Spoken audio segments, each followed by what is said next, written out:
noite a todas e todos. É com enorme alegria que iniciamos o segundo dia da terceira semana acadêmica de serviço social, reconfigurações do trabalho da gestão social e contemporaneidade e seus impactos na formação profissional. Vamos se aproximando, quem está lá no fundo, tomando os assentos, vem para nossa frente. E gostaríamos de agradecer muito o trio de roda de samba pela noite, pela produção cultural. Palmas, gente, muito obrigado. O Paulo Silva, a Damares Starling e a Ruba Paiva. Sejam bem-vindos. Se quiserem continuar conosco, a noite é nossa, vai até mais tarde.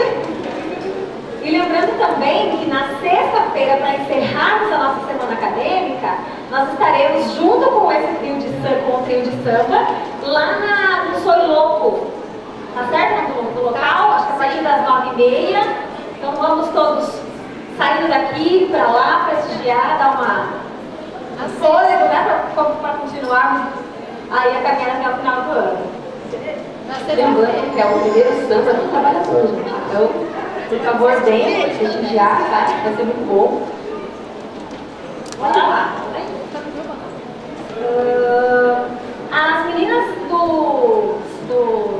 da organização pediram para lembrar para assinarem a lista de presença. Todos que estão aqui assinarem a lista de presença. E como ontem, a gente vai ter um sorteio, 2 sorteios, para quem estiver aqui até o final da noite. Então tem que estar com o nominho lá assinado na lista de presença.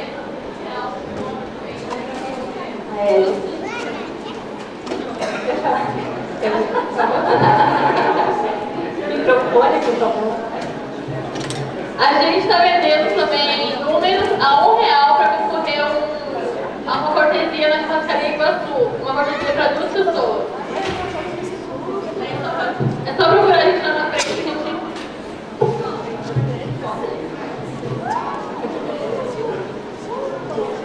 E hoje é uma noite, além de ser especial por estarmos aqui na nossa terceira semana acadêmica, nós gostaríamos de agradecer aos professores que estão presentes e lembrar esse dia maravilhoso, Dia dos Professores, e agradecer de coração por tudo que vocês têm feito pela gente. Vamos fazer futuras redes sociais que virão depois da gente. E a organização tem uma pequena lembrancinha para lembrar o quão importante vocês são para a gente, para entregar para vocês, pelo engajamento, pela participação, pelo amor, pelo afeto que vocês têm para todos nós que estamos aqui.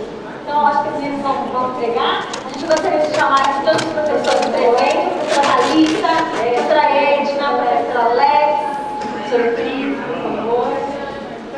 E a professora Amado, né? Cadê a Amado? Quem é a Amado? Você não está mais com a gente, mas fez parte. Me ensinou ética lindamente.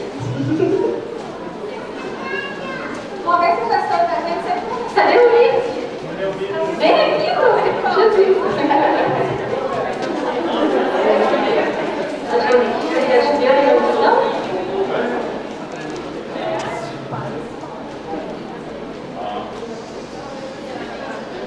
A Josina e a Juliana não estão?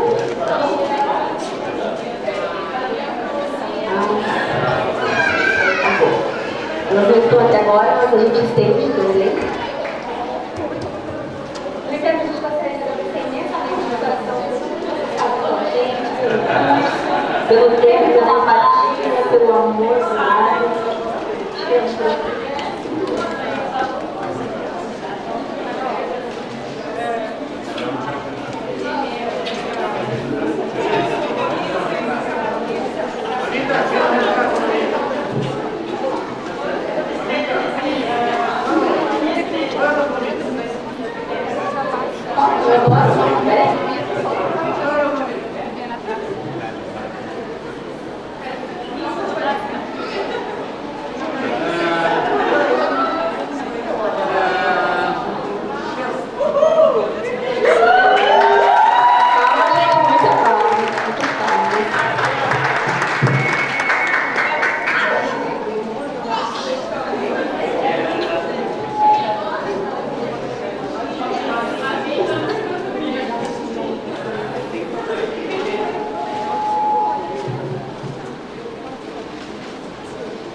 evento desta noite, de nome Formação. Pra cá? Licença.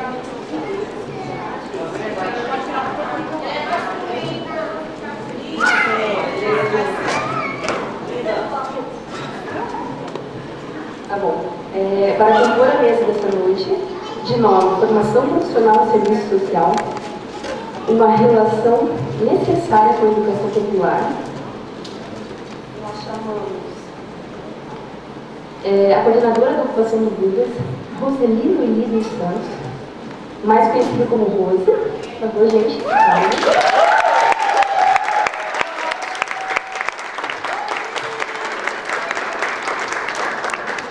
Nós chamamos também a acadêmica de serviço social, Ana Raquel Alves.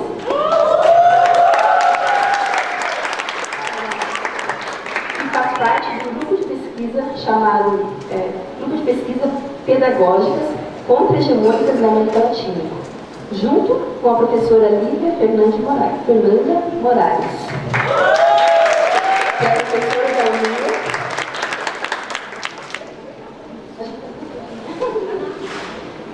E para mediar, a gente vai chamar também o acadêmico de serviço social, que faz um projeto, né, que elabora um projeto no Bugas, que é o Ailton. Então, Ailton, por favor.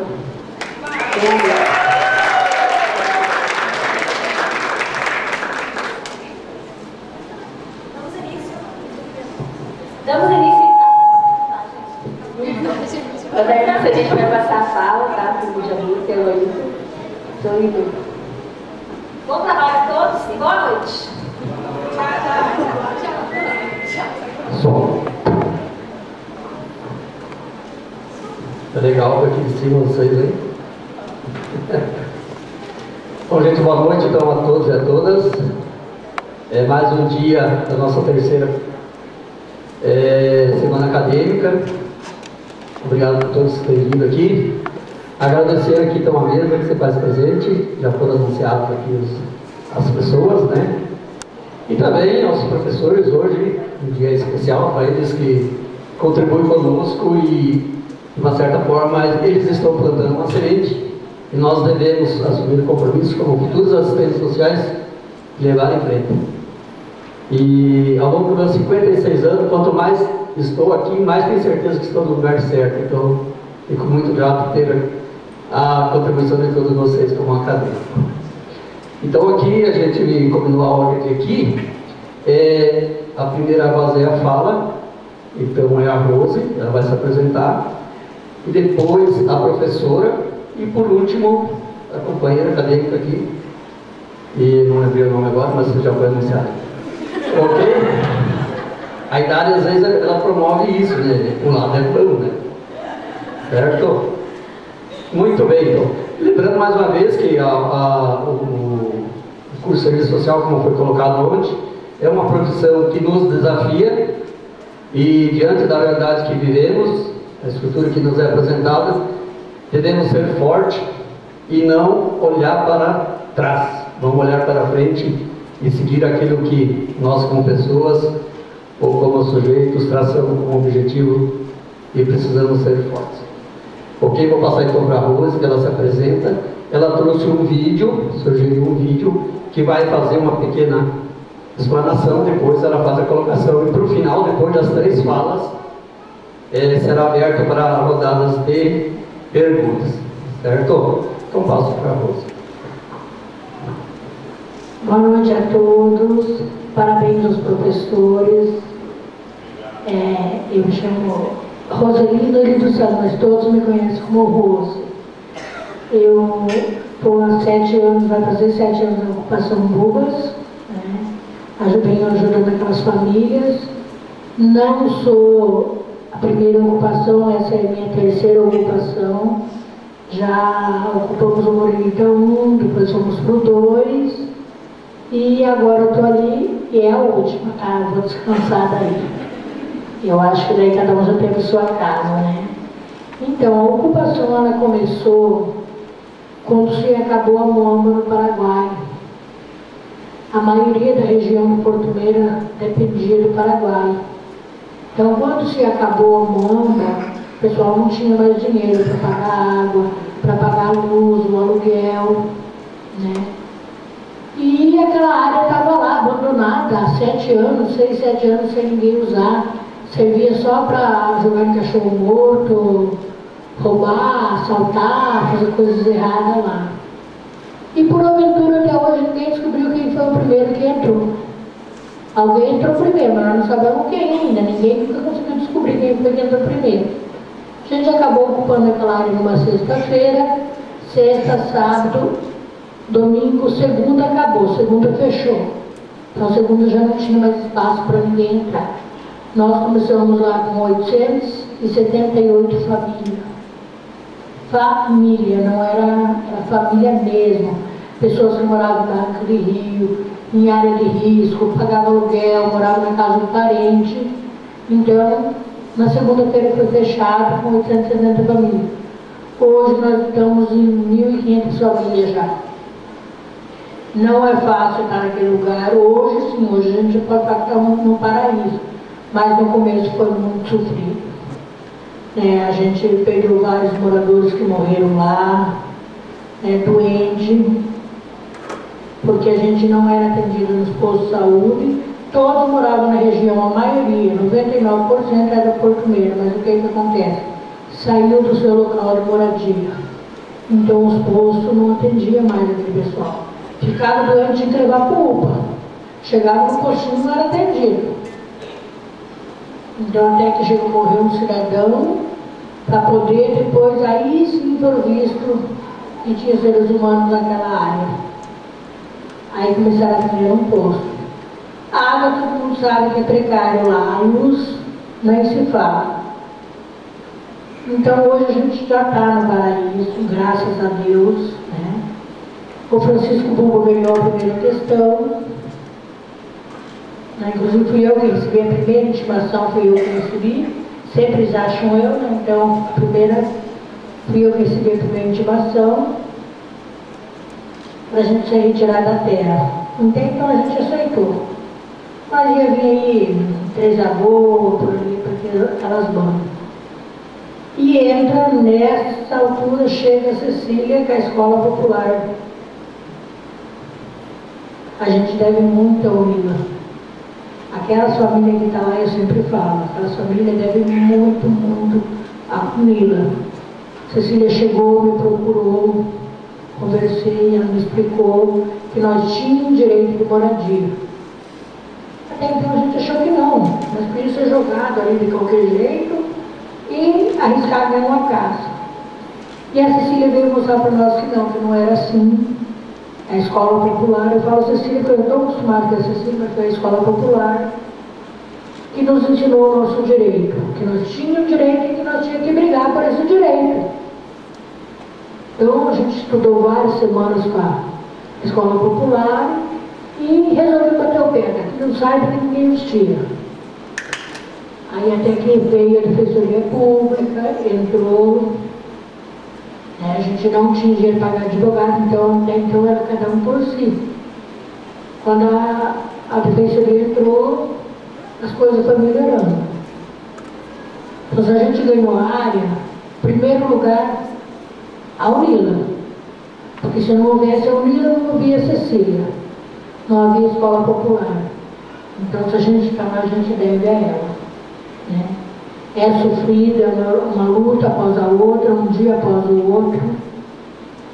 Famílias, crianças, inclusive nossa festa de sábado mostrou a quantidade de crianças que nós temos lá. Cada dia é um dia após o outro. Sempre a gente tem um problema ou outro, mas a gente vai resolver. Acho que eu falei demais, eu vou mostrar um vídeo para vocês, daí depois a gente vai continuar a conversa.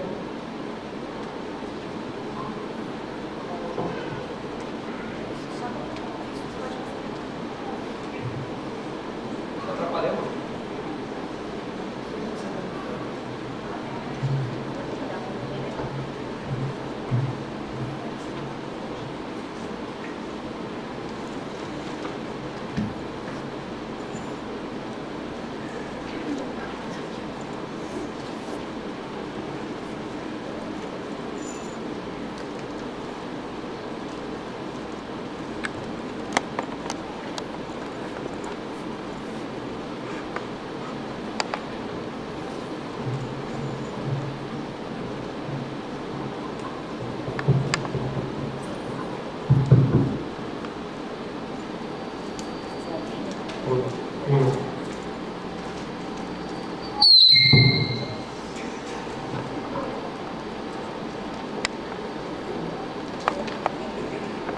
é o quarto dia da série Ocupações aqui no Meio-Dia Paraná. E vamos conhecer a ocupação Cubas, que fica em Foz do Iguaçu. O Cubas é a maior ocupação urbana do Paraná. Cerca de 6.000 pessoas moram por lá. Mais gente do que em muitas cidades do nosso estado.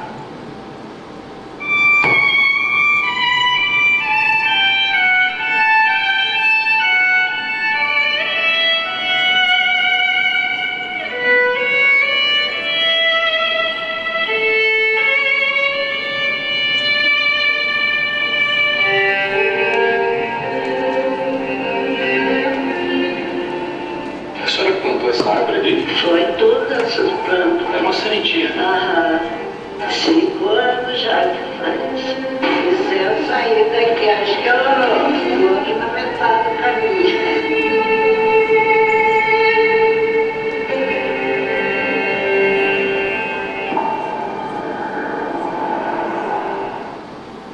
Essa é a fronteira entre Brasil e Argentina, está ali a aduana brasileira. E aqui perto fica a maior ocupação urbana do Paraná, são 1.500 famílias, 6.000 pessoas.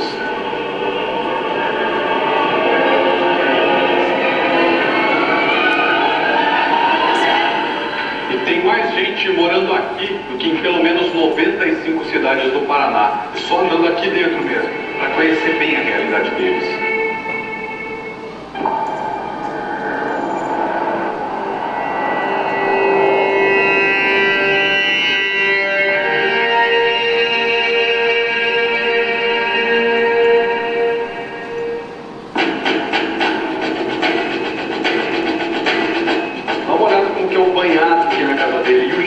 Entrar e assim, descalço mesmo.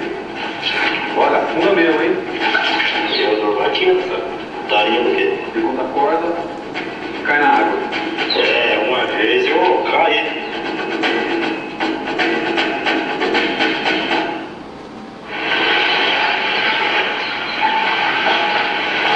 Vamos pra casa, rapidinho, os trem! Vamos! E quinta-feira a gente tem reunião no bar, não. O pastor vai lá dar na reunião. Nós vamos ligar para o médico lá, vamos mudar o medicamento dele, tá? Comecei com eles hoje, vamos mudar o medicamento, não vai todo vez. Mas você é líder do pessoal aqui do Luvas, né? Sou uma das lideranças, né? Na verdade, nós somos em 4, 3. Mas eles te ouvem. Os moradores? É. Sim, a gente tem um monte de aula, né? Desde as crianças até os adultos, sempre estou conversando, explicando a verdadeira situação, né? Você está aqui desde o início, né? Desde o primeiro dia da ocupação, são 6 anos que nós estamos aqui. Mudou muito de quando você chegou até hoje. Com certeza, muito para melhor, né? Hoje, graças a Deus, as pessoas já conseguem, cada um fez sua casinha, não é uma grande coisa, mas cada um já tem sua casa, já saiu de embaixo do barco de lona, então hoje eles estão, já mudou muita coisa para melhor.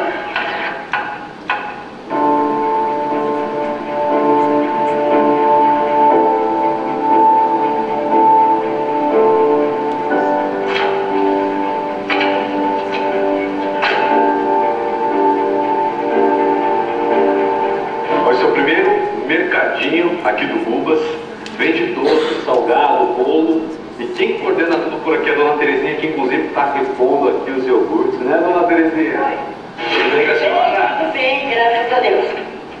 Esse mercadinho começou bem diferente, né? Começou embaixo de uma lona. Era só lona. Era uma lona, força de vontade e coragem. Não comecei do nada, e graças a Deus, Deus me deu graça, me sustentou. Mas tudo é muito corrido, né? Eu tinha um colchão para dormir, né? Hoje, graças a Deus, Deus já tem me abençoado, não me falta nada. Rose, quando você veio para cá, você sabia que a terra tem dono. Sim, todos nós sabíamos que ela tinha um dono. Mas a necessidade fez com que essas famílias ocupassem essa área.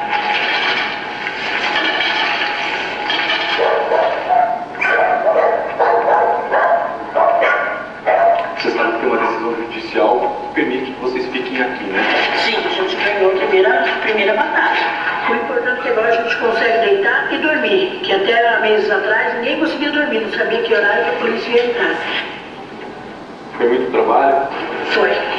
São 6 anos bem sofridos, né? A gente chorou muito, foi muita lágrima de sangue, a gente passou por muita dificuldade. Estamos passando ainda, mas agora é bem menos. Eu sou muito feliz. Apesar que eu não tenho tudo que eu preciso, sim, eu amo tudo que eu tenho, né?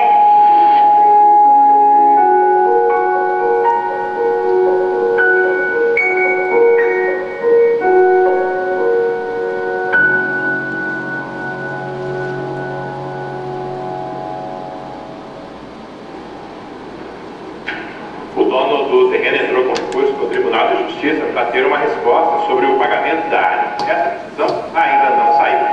Já a Prefeitura de Foz informou que o município se comprometeu a fazer melhorias no asfalto do Rio de Janeiro. Mas para isso, segundo a Prefeitura de Foz, fazer a regularização da área. Nós vamos perguntar ao governo do estado o que tem sido feito em relação ao Rubas, também a outras ocupações que mostramos nesta semana aqui no Meio Dia Paraná, e que tem aí tantas cidades do estado. Quem responde é o assessor de assuntos fundiários.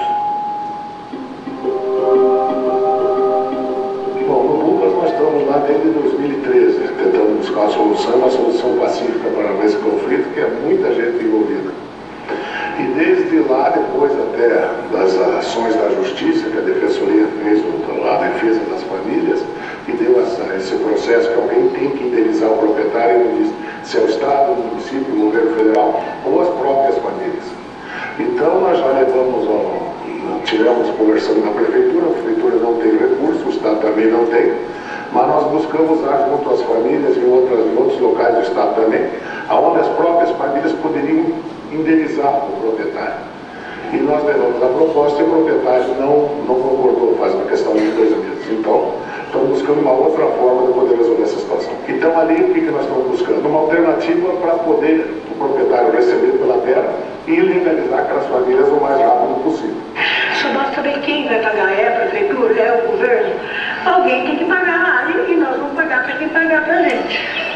Mas a gente vai pagar, tintim por e na área dos moradores vão pagar, todos estão cientes que tem que pagar. Quem pagava aluguel está guardando um troquinho para poder pagar a terra. Se você pegar a Coapar fez muitas e muitas casas. Eu acho que essas pessoas estão numa situação muito difícil. Muito difícil. Eu fico indignado às vezes, porque tem muitas vezes que não, essas pessoas vão ocupar a terra, o pessoal está ocupando a situação, porque não pode esperar. E às vezes não tem condição de esperar. Ninguém fica numa situação degradante dessa se puder ter coisa melhor, não é isso? O que eu vejo é uma dificuldade muito grande, e o que te cobra, mesmo sendo no poder público e sendo esse processo, mas o Estado tem que ter mais agitado, não só o Estado, como principalmente os municípios e o governo federal, de resolver essa situação o mais rápido possível.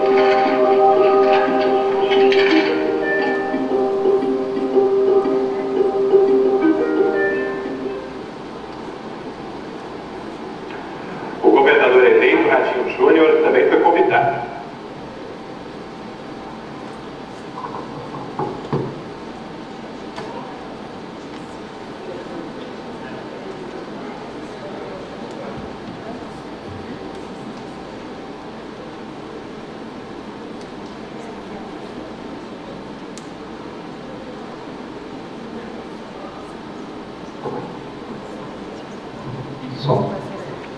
Então é um vídeo que dá uma dimensão, a mesa, os componentes da mesa retornam para a mesa, para nós darmos continuidade. Então isso aí, a partir desse vídeo, já um ano para cá, né, muitas coisas mudaram, a gente pode fazer essa colocação na sequência daí. Não sei se a Rose quer falar mais um pouquinho. Então a Rose deu, por um momento, a parte dela por encerrado, né? Nós vamos passar a palavra então para a professora, que agora vai fazer a sua fala, contribuindo com a nossa semana acadêmica. Muito obrigada. Eu primeiro queria agradecer a organização da Semana Acadêmica pelo convite. Para a gente do grupo de estudos de pedagogia contra-hegemônica é bem importante também, porque faz muito sentido que a gente conversa, coloca e pensa juntos, né? E aí eu queria agradecer também a presença da Rose, porque eu acho que o trabalho que de pouquinho a gente tem feito lá também na alfabetização, no ano passado das crianças também é É o que faz a gente estudar as pedagogias contra-hegemônicas também, é tentar a gente entender a partir do real como é que a gente pode pensar diferente, né? Porque no fundo é um pouco isso, como é que a gente sai da nossa casinha, da nossa formação, do que a gente entende que é a escola, que é a educação e que é aprender e ensinar, e começar a pensar de outro jeito, né? E essa não é uma tarefa fácil, é uma tarefa complicadíssima, é uma tarefa que implica a gente errar e olhar para o erro e não se sentir derrotado, mas começar tudo de novo, né? Eu acho que é um pouco essa questão. E a mais, eu acho que a beleza desse trabalho que a gente consegue fazer via escola popular, via alfabetização, via ano passado a gente não tinha nome, mas trabalhava com as crianças também à tarde, é justamente não se sentir derrotado, no sentido de quando as coisas não dão certo, a gente olhar também para o que a gente consegue aprender nesses espaços e consegue reorganizar a nossa forma de pensar, né? Aí eu vou, na verdade, eu vou fazer um movimento de falar um pouco da escola como instituição tradicional, moderna, burguesa, para pensar um pouco como a pedagogia popular, se puder passar aí também, isso, como a gente, na verdade, tem que aprender não só a escola, mas o serviço social também pode aprender com a educação popular, né? E aprender o quê? Aprender, especialmente com a postura e a posição ético-política que a educação popular ensina pra gente, e também com a metodologia dela, né? Então, tanto nós da educação, que debatemos isso dentro da escola, como vocês que trabalham com o mesmo real que a gente, na verdade, né? Precisamos aprender novas coisas, novas maneiras, e na verdade a educação popular, pelo que a gente vem estudando, ela não nasce com Paulo Freire, ela é muito anterior a Paulo Freire. A educação contra-hegemônica na América Latina tem pelo menos 200 anos de história. A educação popular existe desde que existe gente, né? Então, ela tem muito mais tempo que qualquer história que a gente possa retomar aqui, história ocidental, né?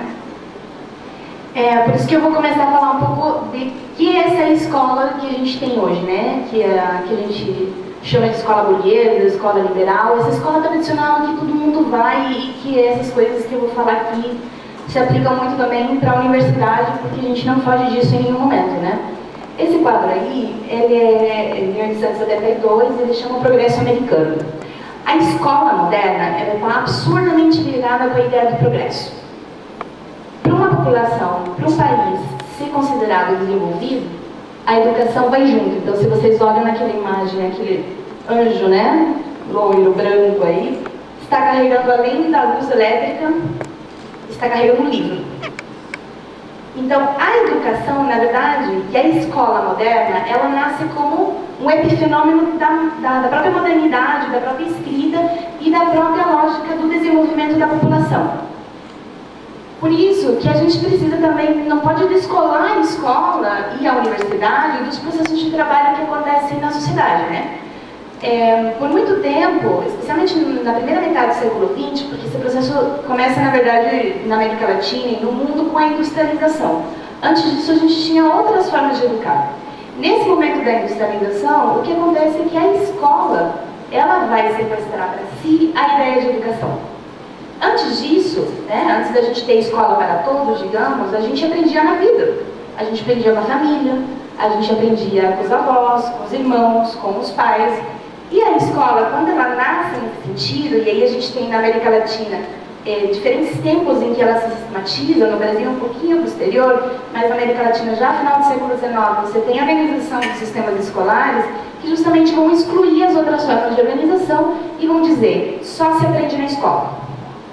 E isso é um erro complicadíssimo, a gente precisa repensar essa lógica de que a gente só aprende na escola. A escola, como uma instituição social, como um hospital, como uma cadeia, como qualquer outra instituição do Estado, ela educa. O problema é que, na modernidade, a gente entende que só o professor educa. Pessoas que trabalham com saúde educam. Pessoas que trabalham na cadeia educam. Vocês, assistentes sociais, educam. Essa que é a grande questão. A gente precisa repensar também essa lógica do que é aprender, né? E onde que a gente aprende? que uma das máximas da educação é que o ser humano aprende o tempo inteiro. Não tem um momento que nenhum de nós pare de aprender. A gente está aprendendo até dormindo. Para aprender tem que dormir, né? A gente vai parar de aprender quando a gente morrer. Esse é o único momento que a gente para de aprender. Então, a gente precisa também pensar nesse processo de qual é a escola que a gente tem, para a gente pensar qual é a escola que a gente quer. E essa é a grande pergunta que a educação popular traz para a gente. A educação popular, ela vai olhar para os processos históricos, não para a gente se sentir culpado por eles, ou para a gente se sentir derrotado pelo que já foi, ou ter saudosismo. A gente precisa olhar para o processo histórico para a gente entender de onde vem, onde que a gente está e para onde a gente vai, e assim poder sonhar, né? Então vejam, tem 3 princípios da escola tradicional, moderna, que é a aula tradicional, aula no sentido em espanhol, né, de sala de classe, aula tradicional. Então, se vocês pegam uma escola do final do século XIX e uma escola de 2019, a configuração básica é a mesma. O professor lá na frente iluminando a massa, os estudantes sentados na frente em fila. Então vejam que como é que a escola se mantém todo esse tempo, se todos os processos sociais mudaram, se todo o trabalho mudou. O trabalho dos meus avós não é mais o mesmo trabalho que a gente tem. Meu avô trabalhou na mesma fábrica a vida inteira dele. Ele veio do campo, trabalhou na mesma fábrica a vida inteira. Nenhum de nós vai fazer isso. Nenhum de nós. Nem os concursados, né? Daqui a pouco não vai ter mais concurso. A forma em que a escola organiza o conhecimento vem do positivismo. Então, esse tipo de conhecimento que vem do real, ele não entra na escola. Nessa escola tradicional. Por isso que a gente fica muito com a impressão, e é uma crítica muito importante à escola tradicional, que o que a gente aprende na escola não serve de nada. Só que não é que não serve de nada, é que esse conhecimento que é historicamente construído pela humanidade, na verdade, não dialoga com a nossa vida. Aí, de que adianta aprender, né? Se aquilo que você está estudando fica tão abstrato, que ele nunca chega na tua vida de verdade. Quando a tua vida, quem você é enquanto sujeito, não interessa para a escola. E aí a última questão, que esse autor muito interessante, inclusive, se alguém quiser gostar do assunto, pode procurar, um texto famosão que chama Por que triunfou na escola? La modernidade dijo esto es educación y la escuela dijo yo me ocupo, do Pablo Pinal, é justamente o liberalismo. Hoje em dia a gente vê isso de forma muito mais forte que antigamente, né? No sentido em que a educação, nessa lógica neoliberal, coloca a responsabilidade sobre estar, né, passar pelo sistema, ser aprovado ou não, sobre o indivíduo. A meritocracia, mais que nunca, é a culpabilização do indivíduo. Então, se você foi para a escola, tem seu diploma, foi para a universidade, e mesmo assim você não consegue emprego, o problema não é a sociedade, o problema é seu. Essa que é a lógica que o liberalismo e o neoliberalismo trabalham, né? Ou seja, o meu mérito individual, o meu trabalho individual é o que vai levar a eu ter sucesso ou não, né? Isso aí é bem complicado também. Então, essa é a ideia da escola como sequestradora da educação para si. Então, se a gente parar para pensar, se a gente pensa no pressuposto de que nenhum de nós para de aprender em nenhum momento, a gente precisa repensar, né? Todos nós, enquanto educadores, todos nós que lidamos com as expressões da questão social, falei direito, falei, né? As expressões da questão social, eu estou aprendendo também com vocês. E a gente lida com ela de uma maneira muito real. Então, por exemplo, quando eu trabalhava em escola, a presença, ou quando a gente chamava a assistente social, era para coisas muito específicas, o que era uma pena. Porque se nosso trabalho na escola fosse associado, lamentavelmente quase foi, né? O Bolsonaro segurou, mas se a gente tivesse assistentes sociais e psicólogos e uma equipe multidisciplinar para trabalhar na escola, a gente conseguiria compreender muito melhor esse real. O problema é que a gente não consegue entender o real, né? E esse é um limite que a gente precisa aprender e entender para nós mesmos, né?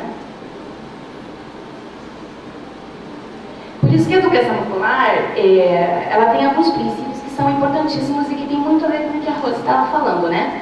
O primeiro princípio dela é que ela é contra-hegemônica. Então, vamos pensar um pouco o processo educacional que acontece no Bubas, ou seja, como essa comunidade também nos ensina e se ensina e ensina um monte de gente, né? ela necessariamente tem que ser contra-hegemônica, no sentido que, se eles não se colocassem no momento de pensar, bom, a gente tem que ocupar essa terra porque não temos outra posição, essa posição de ocupar a terra, se organizar, estar no coletivo, é completamente contra-hegemônica, porque está dizendo contra a própria propriedade privada, né, que é o princípio básico do capitalismo. Ela é territorializada, ou seja, não existe uma receita que a gente possa usar da educação contra-hegemônica ou da educação popular, porque cada território tem suas questões. A ocupação do Cubas é diferente da ocupação do Congonhas, que é diferente do Monsenhor Guilherme, que é diferente de cada uma delas, mesmo estando no mesmo território, porque as pessoas que fazem parte daquele espaço têm dinâmicas distintas. Então, a educação popular chama a gente a quê? A olhar para o território e olhar para os sujeitos que estão nesse território sem querer enquadrar eles, como que nem a gente faz na academia, né? Porque a forma que a gente constrói o conhecimento no positivismo é sempre tentando enquadrar as coisas. A educação popular não faz esse movimento de enquadramento, né? A educação popular também, que eu acho que é o ponto mais importante, ela pede para a gente lidar com o outro a partir da alteridade radical. O que significa alteridade radical? É a gente não romantizar o outro. Eu não posso ir para a ocupação do Cubas e achar que tudo vai ser perfeito, porque eu imagino que o movimento social é assim. Eu não posso ir para o MST achando, ó, MST é isso. Todos os espaços populares têm contradições. Aqui dentro a gente está cheio das contradições. Tanto em movimentos super progressistas, em movimentos que vão ter lutas sistematizadas, formações sistematizadas, mesmo dentro deles há contradições. E o problema é que a gente não sabe lidar com contradição do mesmo jeito que a gente não sabe lidar com erro. Porque a lógica escolar que monta nosso cérebro é que a gente não pode errar, que a gente sempre tem que ser coerente. Isso é um problema gravíssimo. Se a gente não desmonta a lógica de que o outro, eu tenho que ir em direção ao outro do jeito que ele é, a gente vai continuar romantizando qualquer coisa. Aí não vai dar certo. A gente vai se frustrar, essa aqui é a questão, né? E aí, o último eixo aí que eu queria falar para vocês era o da praxis, né? O que é a praxis? A praxis é você lidar com a teoria e com a prática. Olha que simples, mas não é tão simples assim. É fazer justamente esse movimento que tanto Paulo Freire faz, como o Simão Rodrigues, que é o primeiro pedagogo contra-hegemônico da América Latina, faz, como qualquer educação popular faz, que é você partir de uma prática real, pensar sobre ela e voltar para ela. Esse movimento é um movimento comum de tudo que a gente pode chamar de educação popular. Então veja como a nossa formação, a específica de serviço social, mas a formação universitária e escolar não faz esse movimento. A gente nunca parte da prática. Ou quando a gente parte da prática, ou vai olhar a prática, é para enquadrar ela. O que também é super grave, porque aí você enquadrar a realidade não significa compreender a realidade, né? Por isso que eu acho que eu tentei resumir nesse sentido, que é pensar que a postura da educação popular, ela precisa de alguns pequenos passos, né? E é isso que a gente tem compreendido no coletivo, não é uma compreensão sozinha minha, não. Que a gente precisa, para começar, a priorizar o comunitário e o coletivo na lógica do cuidado. E isso eu acho que é o passo mais difícil. Eu sou professora universitária há 7, 8 anos, mas eu trabalhei muito na educação básica. E uma coisa que acontece na universidade, que não acontece na educação básica, eu olhar para meus estudantes e falar assim, vamos fazer trabalho em grupo? Imagina a cara de morte dos seres humanos. Porque a gente não sabe mais estar um com os outros. Porque a gente acha que estar com os outros tem a ver com a internet. Não tem nada a ver com a internet. Estar com o outro é na vida real. E o capitalismo e a forma de vida que a gente está tendo vai desmontando essa lógica da vida real. De ter que lidar com a contradição do outro, ter que lidar com o mau humor do outro, com o meu próprio. Então, o primeiro passo que a educação popular chama a gente é justamente reorganizar esse estar com. E esse estar com cuidado. E o que é o cuidado? Né? O cuidado que o Paulo Freire chama de boniteza, né? Que é justamente isso aqui é cuidado. Essa mesa com essa chita é cuidado. Esse espaço é cuidado, que não está deixado de qualquer jeito, é cuidado. É a gente olhar a ética e a estética do lugar onde a gente está. Uma escola, eu trabalho bastante com estágio, e o que a gente nota muito é isso. As escolas, como instituições sociais, que cuidam do seu espaço têm outra lógica de funcionamento. Elas tendem a ser mais democráticas, elas tendem a ouvir mais, elas tendem a cuidar mais. Então, o cuidado é essencial, porque se a gente não se cuida, não vai ser o capitalismo que vai cuidar a gente, né? O segundo passo, na verdade, que a gente tem construído também é problematizar a realidade humana e compartilhar leituras de mundo. Ou seja, de novo, esse estar com. Não adianta eu olhar para a realidade e olhar para a realidade sozinha. Isso aí, veja como na academia é muito comum. A gente vê com estudantes que estudam marxismo sozinhos. Quando você estuda marxismo sozinho, você dá conta de quão cruel é o sistema, mas você está sozinho, você cai na pedra. Você morre. Esse tipo de leitura do mundo, a mesma coisa acontece com os decoloniais, com qualquer outra teoria que leia o mundo. Quando você lê ela sozinha, para você é a morte, você precisa ler com o outro. Senão não faz sentido, senão você se deprime. Que é isso que o capitalismo no final quer, que a gente se deprima mesmo, para tomar mais remédio, né? E o último passo, que é o passo mais difícil, é justamente transformar a ordem hegemônica através da praxis emancipadora. E o que significa é que a gente tem que pensar não só os espaços onde está o povo mesmo, né, fora da universidade, mas os espaços universitários em outra reconfiguração. Nós, docentes, temos uma tarefa importantíssima, que é a gente refazer como a gente pensa o conhecimento, refazer nossas práticas pedagógicas, e devagarinho a gente está tentando fazer isso, né? E parar para pensar nisso já é importante. A gente também precisa pensar em como esse lugar do professor, que é o ser humano perfeito, que não erra, que sabe tudo, é um lugar errado, é um lugar que não funciona. Porque nenhum professor é perfeito, nenhum ser humano é perfeito, ninguém sabe tudo. Então a gente não só, ou seja, partindo de nós, porque nós temos o poder na mão, em princípio, né? Mas todos nós temos que reconstruir junto essa lógica também de quem que está aprendendo aqui. Todos nós estamos aprendendo aqui, na verdade, né? Esse é um pouco a lógica. Estou terminando.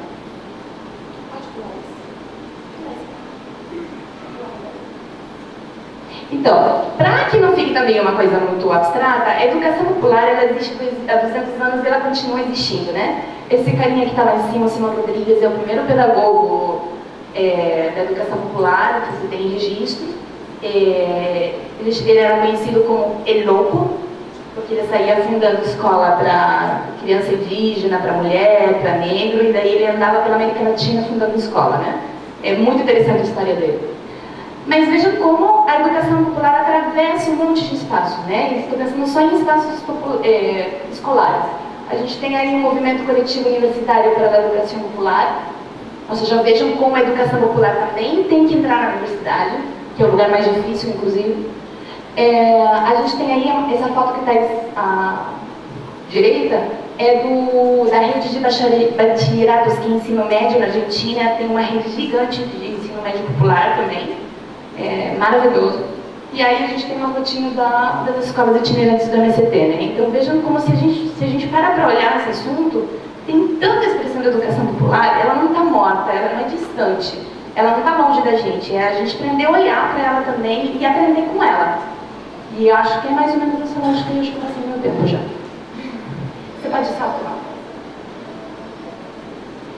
Eu só queria recomendar para vocês, se vocês gostam do assunto, tem esse texto aqui da professora Roberta Traspadini, que inclusive foi publicado numa revista de serviço social, chama Elementos Estruturais da Educação Popular e os Movimentos Camponeses no Brasil, que é muito legal mesmo.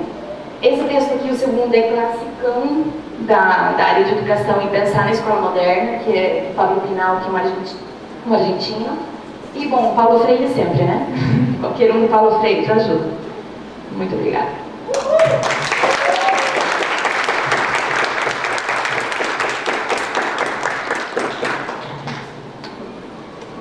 Agradecendo então a fala da professora aqui, contribuiu bravamente, e agradecer também a alguns estudantes que estavam à tarde na nossa roda de conversa, os acadêmicos do Instituto Assunção. Aí, companheiro, por favor, se levanta para nós vermos vocês aí. Nem todos estavam à tarde, então o companheiro que veio lá de Assunção é acadêmico do trabalho social. Também alguns assistentes sociais, que também estão presentes, que aqui da rede de Foz do Iguaçu, né? E os professores já foram. falado, então tem a Mabel, tem a Pamela, esqueci teu nome. Vocês ouviram, eu sou mesmo. Me safei, né? Beleza? Então, aos demais também que estão da tarde aqui, né? Parabéns pela vida dela. Agora eu vou passar então para a companheira aí, que vai fazer a sua fala. Você tem 20 minutos, né? Pessoal aqui, é fantástico, todo mundo respeitou, sobrou 2 minutos da professora ainda, né? E vou passar para você e depois a gente abre as rodas de conversa aqui que vai na sequência. Boa noite, eu sou a Ana Raquel. Bom, eu não costumo fazer falas muito longas porque não é do meu perfil e eu acho que esse tema é bastante interessante para a nossa semana acadêmica e eu acho que também algumas pessoas podem estar se perguntando do porquê um tema de educação numa mesa de serviço social. Mas a educação popular e a educação, elas estão intrinsecamente amarradas com a nossa atuação profissional. E não é de hoje que a educação popular está presente na história do serviço social. A gente passa por vários estudos em FHTM, aí, né, que a gente vê que a educação popular e Paulo Freire já são vinculados com a história do serviço social. Quando a gente começa a se propor com a cultura do tradicionalismo, então não é novo começar a discutir esse tema nessa mesa hoje. E o estranhamento pode ser porque a gente não costuma mais fazer tanto esse tipo de discussão, mas não porque ela é nova e não porque ela não existia antes. Então acho que é importante reforçar isso, que já a educação popular e o serviço social eles se amarram já faz algum tempo. Bom, e qual seria então a importância, né, da educação popular para o serviço social? Tem vários elementos na educação popular que são interessantes e que poderiam ser destacados nessa mesa, como a fala da Rose com a fala da professora Lívia, mas acredito que o fundamental é relacionar a educação popular com o nosso código de ética e também relacionar a educação popular com uma forma como uma potência para a gente também questionar a nossa própria formação dentro da universidade. Falando desse último ponto, vou começar pela nossa formação. Como a professora Lívia estava explanando, a educação, ela nunca vai ter, nunca não vai deixar de ter um lado, ela sempre vai ter um lado ou da classe dominante, ou ela vai ter o lado que opta pela classe trabalhadora. Assim dizer, então, a gente tem que se posicionar partindo desses pressupostos da educação popular, porque eles vão trabalhar com esses conceitos de conscientização, com conceitos de praxis, com conceitos de historicidade, que nos ajudam, nos dão base para questionar essa própria instituição que a gente está aqui dentro agora se formando. Por exemplo, a gente partir sempre do zero para ir construindo uma nota, nós temos um currículo dividido em disciplinas escritas, a gente chegar no campo do estágio e falar nada do que eu aprendi em sala de aula está aqui, e agora o que eu faço? Na verdade está. As coisas que a gente vê em sala de aula, elas estão no nosso campo de estágio, mas acontece que há alguns entremeios entre as coisas que a gente vê na sala de aula e no estágio que, pedagogicamente, às vezes a gente não consegue fazer certas amarras. E se a gente não consegue fazer essas amarras, qual que é o problema aí nessa questão, nesse meio? Partindo dessa lógica de que a educação ela pode fazer com que a gente reproduza várias coisas, então a gente não consegue, partindo dessa educação na lógica formal, a gente não consegue fazer essas ligações tão diretas. Partindo de uma educação que sim, nos conforme, nos forme para fazer questionamentos, para que a gente consiga ter uma ação reflexiva, que é a praxis, né? Que a gente consiga refletir sobre a nossa prática e trazer nossa prática para a teoria, é o que vai fazer com que a gente consiga construir essas amarras entre uma coisa e outra, entre campos de estágio, teoria e a sala de aula, entre todas as outras coisas que a gente vai vendo ao longo da nossa formação, mas que quando a gente chega em campo a gente acha que não estão lá. Muitos colegas às vezes chegam e falam: por que eu fiquei 4, 5 meses estudando José Paulo Neto, e aí quando eu estou no meu campo de estágio nada daquilo está presente? Na verdade está. Toda a teoria do serviço social está no nosso campo de estágio. Toda a teoria do serviço social está no nosso campo de estágio. Mas a questão é como em sala de aula, como no nosso currículo, a gente tem trabalhado com esses temas. E por que não fica claro nos locais que a gente acaba ocupando que tudo isso está relacionado? A educação popular, ela dá bases, ela pode dar bases para que a gente consiga levantar esses questionamentos e consiga fazer todas essas amarras teóricas com a prática. Além disso, a educação popular, o nosso código de ética, um dos seus pontos principais é que a gente está direcionando, a gente tem um projeto ético-político que direciona a nossa intervenção para a construção de uma nova sociedade, livre de todas as amarras, livre de qualquer tipo de discriminação. A educação popular, ela parte do mesmo pressuposto, que ela vai educar, ela vai estar em campo, ela vai estar interagindo com os sujeitos sociais, a fim de fazer, a fim de construir também um novo mundo, uma nova sociedade. Ontem mesmo na mesa, né, que falava da construção do novo homem. Então, essa relação do serviço social... Estou muito nervosa hoje, me desculpa. A educação popular, então, ela pode ser uma ferramenta para a consolidação do nosso projeto ético-político a partir dos questionamentos que ela traz, a partir das perguntas que ela possibilita de serem feitas. E isso não para o usuário, isso não para a gente enquanto estudante, mas isso para os professores também, para as instituições, para nós assistentes sociais, futuros, no caso, né? Mas os assistentes sociais que já estão em campo. É possível, a partir da educação popular, perguntar: a minha prática, ela está sendo libertadora? A minha prática, ela está me levando a esses sujeitos que eu estou em contato a perceberem outras coisas? E isso não vai ser do dia para a noite, como a professora Leia falou, isso tem muitos processos, tem erros, tem acertos, assim como também a gente questionar nossa formação, não vai ser do dia para a noite que a gente vai mudar TPC, vai revolucionar o NILA, não vai acontecer. Mas é a partir dessa metodologia que a gente pode começar a levantar esses questionamentos. Uma coisa, amarrando uma coisa com a outra, eu sempre fico pensando muito, por exemplo, a gente está em sala de aula, a gente reclama que o professor passa 1 milhão de slides, cheio de texto, não sabe fazer nada com aquilo. Quando a gente tem a oportunidade de pegar um trabalho na nossa mão e fazer coisas novas, a gente não consegue, porque a gente se coloca também nessa posição de reprodução e não consegue sair disso porque é uma lógica que vem, não é do nosso curso, é uma lógica que vem da educação, vem da escola, vem de tudo isso que a professora Lívia falando, que tem um contexto que direciona a gente a pensar de uma forma específica, que direciona a gente a fazer coisas de uma forma específica, direciona a gente a nunca questionar isso, porque assim foi feito. Assim como na prática do serviço social. Mesmo a gente estando num curso com uma base teórico-metodológica muito bem fundamentada, na nossa prática, no campo técnico operativo e todas as outras dimensões, a gente acaba reproduzindo várias coisas. Por quê? Porque a assistente social é ruim, ela não está interessada? Não necessariamente, não é sobre isso. É porque às vezes falta tempo, falta conhecimento sobre essa teoria, faltam todas as condições de trabalho, porque também, faltam as condições de trabalho reais para que ela consiga fazer construir outros tipos de relações com os seus usuários. Então, não tem só a ver com a assistência social no campo de trabalho, tem a ver com toda essa lógica da formação que é anterior e que é anterior também à formação de serviço social que vem da escola. Então, a gente está num processo de educação que vem desde que a gente está no pré-1, quando a gente entra na escola, né? E a gente vai reproduzindo isso até a faculdade, depois vai reproduzir isso eventualmente como assistente social.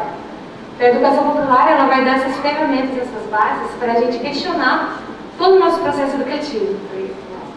Todo o nosso processo educativo.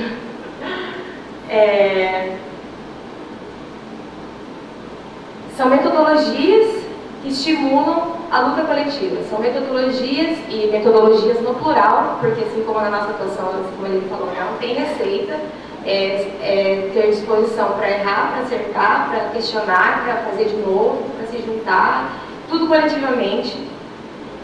Não se ofender individualmente quando alguém questiona o que você está falando, não achar que é sobre você, mas é um questionamento muito mais amplo sobre tudo isso que engloba a universidade e a nossa formação. E para isso, ter bases para a construção de novos projetos, de coisas novas. Assim como nós está no nosso código de ética, que a gente se propõe a construir novas coisas na nossa sociedade.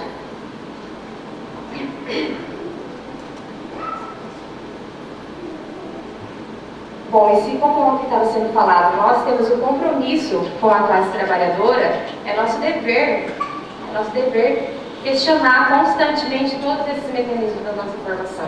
É nosso dever constantemente questionar a nossa atuação profissional. É nosso dever constantemente questionar por que no meu estágio eu não vejo o que eu estou vendo em sala de aula. É nosso dever constantemente fazer esse tipo de questionamentos. E fazer esse tipo de questionamentos não apenas por questionar, mas por entender que é possível uma educação que seja diferente da que a gente tem hoje. Tentar quebrar com a lógica que vem se mantendo durante todo esse tempo. Questionar as formas como nós somos avaliados, questionar o que se exige em sala de aula, questionar a forma que a gente se organiza para fazer trabalho, questionar todas essas coisas é o que dá potência para a gente, quando estiver em campo, também conseguir questionar a instituição que a gente está. Porque se já na nossa formação a gente não está acostumado a questionar nada, a gente só se acostuma a engolir várias coisas, a gente continua colocando o professor no local de pedestal, a gente continua se colocando também no local passivo da relação, a gente não vai conseguir também na nossa atuação profissional fazer nenhum tipo de questionamento superior. Porque também é essa questão, a educação popular não é amaldiçoar o professor porque ele está se colocando no pedestal, é colocar também nós, enquanto discentes, como corresponsáveis do nosso processo formativo. Porque a nossa educação não é feita só pelos professores e pelas coisas que eles passam para a gente. A gente tem que ter autonomia, que não é ser autodidata, a gente tem que ter autonomia no processo, a gente tem que se colocar, se responsabilizar, mas tudo isso feito coletivamente, então em diálogo. A educação popular ela vai ter muito na tecla do diálogo. O diálogo não é virar a cara para o outro quando as coisas não dão certo, o diálogo não é não se propor construir coisas novas, o diálogo não é você não aceitar ser criticado. O diálogo faz parte de tudo isso.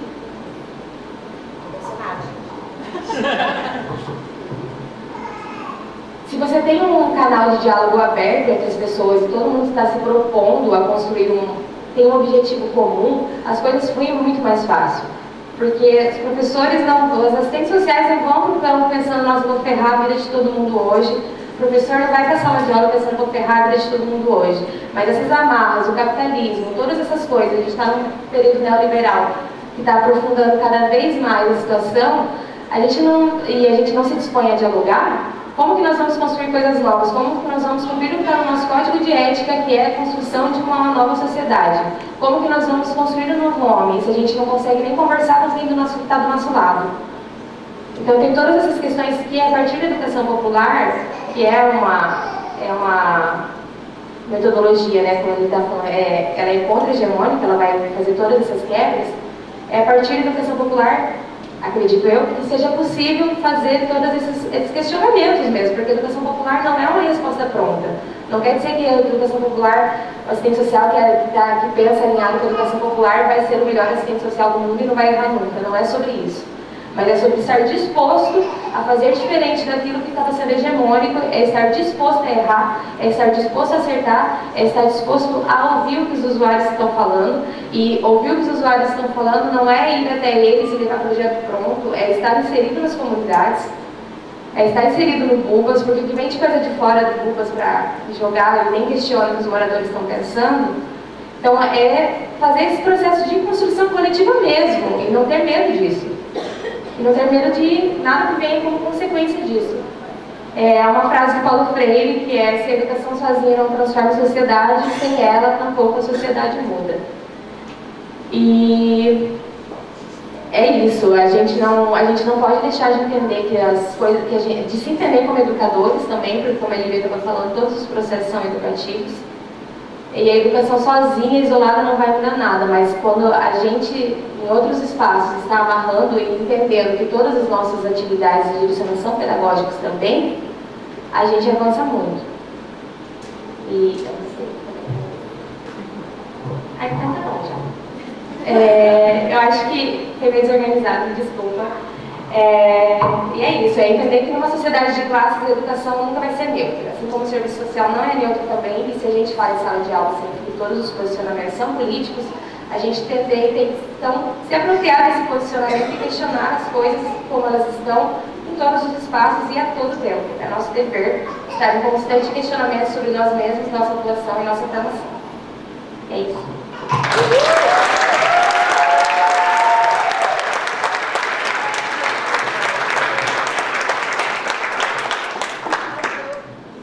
mesa hoje está muito boa. Eu queria agradecer aqui também mais presença aqui. Não vou falar o nome, mas é o esposo da professora Cristiane, que também é professor. Está presente. Não lembro o nome, mas também é o esposo da Pâmela, que também é professor, né? Seja bem-vindo aí. A companheira Clarice, que trabalha o dia inteiro, e veio para cá também hoje, lá da Ocupação Bubas, está presente aqui. Obrigado, Clarice, ter vindo para cá também. Ela que toda segunda-feira está lá na comunidade acompanhando os moradores que vêm assinar a sua presença como moradores, né, na ocupação. É a chamada, aqui está chamada. Ainda tem chamada, né? Lá no Buba tem chamada. Às vezes chamada é comigo de rápido também, tem tudo aí, né? Então precisa, acontece isso, né?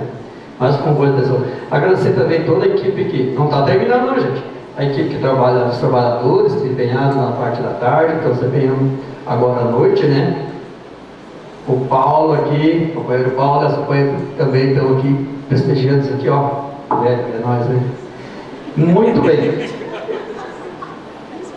E esquecendo que quem sair, lembrando, perdão, não vai concorrer o bife que vai ter na churrascaria agora para 2 pessoas, né? Agora não sei se pessoas individual, tomara que seja no coletivo, né? Que não seja individual, né? Se eu ganhar daí não levar a patroa, vou ter que comprar para ela, né? Ela aí não deixa eu ir, né? Beleza? Nós vamos abrir então agora para a roda de perguntas, né? E vamos fazer 3 perguntas. Nós temos ainda 40 minutos. Dá para nós fazer uma boa prosa aqui, né? Vai até as 9h30, né? Ou o meu relógio está atrasado. Então, 3 pessoas. Alguém tem outro microfone, não, né? Então, quem se candidata primeiro a fazer a pergunta aí para um dos 3 da mesa, por favor. Tem a Rosa, tem a professora, tem a companheira. Aqui, mais um, tem já 2. Mais um, 3. Então tá. Começando para a companheira ali. Vai lá, tá lá. Só segura um pouquinho que eu já estou na vez aqui. Boa noite a todos e todas. Meu nome é Giane, eu sou assistente social aqui na Prefeitura de Foz, no CREAS de Medida Socioeducativa. Queria parabenizar a mesa pelas falas, né? Eu gostaria só de fazer aqui um apelo, não é nem um apelo, um desabafo com a Ana, né? Dessas amarras que você falou, não é papel de vocês fazer essas amarras sozinhos.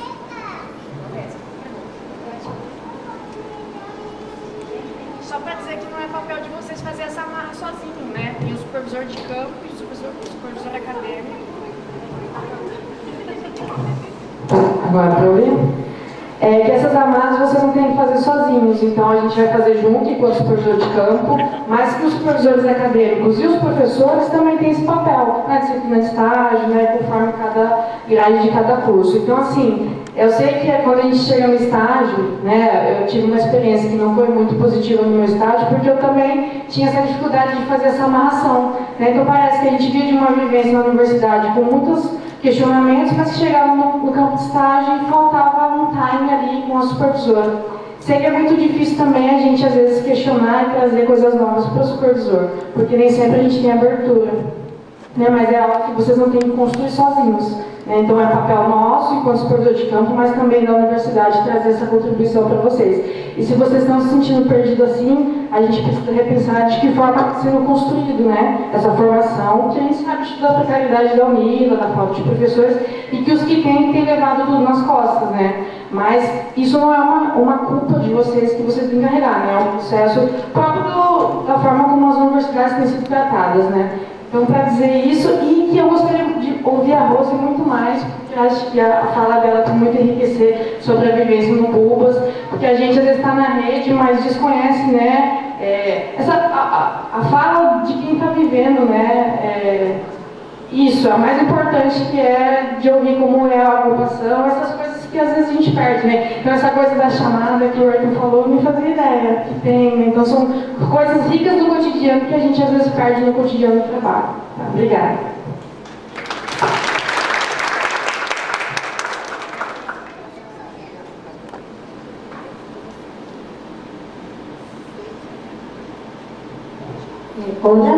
noches, mi nombre es María, yo soy del curso de salud colectiva. Les agradezco mucho, voy a hablar en español despacito para que me puedan entender.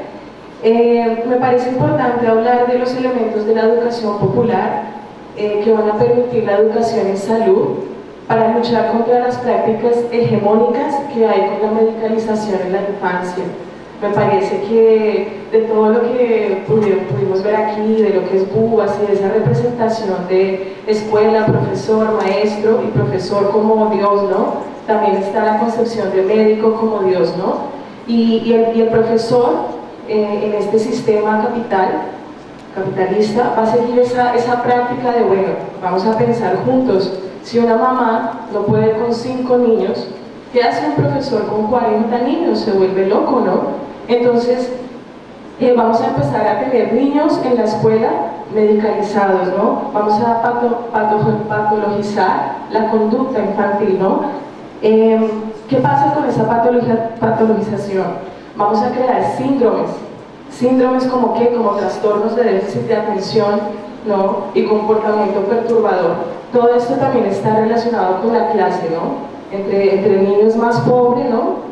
Más conducta y más patologizado va a ser. Entonces vamos a tener inespecificidades de los diagnósticos, porque estos son diagnósticos que no existen y son creados por los médicos, ¿no? Y por ese sistema más bien biomedicalizado. Entonces el profesor va a ver que el niño se comporta de una forma diferente a lo que él cree y va a decir, bueno, este niño está enfermo, ¿no? Y bueno, entonces vamos a dejar de llamar, por ejemplo, al niño por su nombre. Si el niño se llamaba Juan y el niño tiene dislexia, entonces va a dejar de ser Juan y va a tener dislexia, entonces va a ser disléxico. Y, por ejemplo, aquí en Brasil es interesante, ¿no?, que las cifras son altísimas en la medicalización de los niños, más en ocupaciones, en lugares en escuelas públicas, ¿no? Por ejemplo, Colombia tiene el 24% de la población medicalizada de los niños y Brasil tiene el 17%. Lógicamente que estas cifras se dividen en las regiones, ¿no?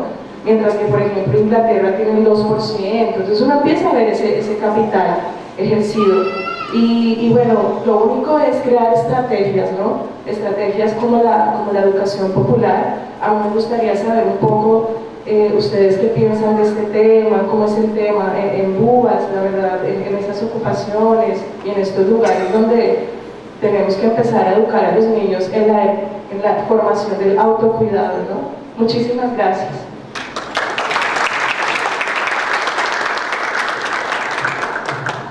Bom, eu queria agradecer e dizer que eu não saberia falar o quanto eu estou feliz pelo acontecimento de hoje. Feliz porque a Rose está conosco, mas já está conosco faz tempo. Hoje a mesa é o símbolo de algo que já acontece na nossa relação através especialmente do seu Ayrton. E o quanto é invisível esta relação que o seu Ayrton tem historicamente com o trabalho do BUBAS, o quanto é inválida academicamente. E a gravidade disso é total. O quanto alguém como, desculpem usar os nomes da mesa, o quanto alguém como a Ana Raquel, com esta potência de análise, com esta reflexão, pode ser uma má aluna. Pode, inclusive, reprovar. E aí eu vejo que a gente precisa, com extrema urgência, se dar conta que continuar educando de forma positivista contra o positivismo é um absurdo. O Serviço Social de Norte a Sul neste país tem que fazer essa lição de casa. Tem que fazer. Não é possível que a gente continue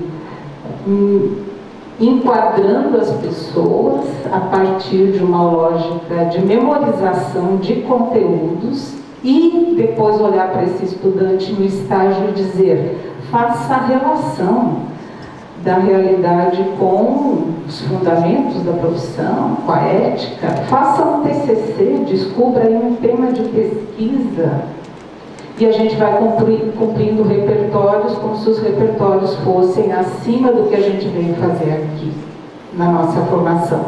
Bastaria ler o propósito do curso, bastaria ler o código de ética, bastaria ler a regulamentação da própria profissão e bastaria ver as coisas que a gente deseja como sociedade. Não combina com a forma como formamos os nossos estudantes de norte a sul. É culpa? Não, não é culpa, é intoxicação capitalista. Agora, a gente se negar a se olhar como profissional, que como disse ontem no debate da supervisão, a gente vira supervisor, vira professor por um ato de concurso ou qualquer coisa do gênero, ali não há mágica, ali é uma seleção de um profissional assistente social que vai exercer a docência repetindo, como disse a Ana, aquilo que ele recebeu na sua formação. E como é que de norte a sul a gente não se dá conta disso dentro desta profissão no século XXI? Educar assim não resolve mais. A gente educa pessoas que ficam olhando para o celular e ficamos ofendidos, mas o celular não é parte do processo de ensino-aprendizagem, quando por ali entra um mundo e a gente poderia olhar uma série de coisas. Exemplo bobo esse. Mas o que eu quero, assim, resumindo tudo, dizer é que a gente não vai conseguir continuar sendo professor desta forma. Por amor a nós próprios, a gente precisa repensar a prática pedagógica. Porque se a gente não repensar, a gente reproduz a pedagogia que o capitalismo faz conosco e ele não anuncia que faz, mas faz. Tanto que a gente consegue esta façanha, né? De educar positivamente, fazendo a crítica à lógica positivista, né? Então, há que se pensar muito.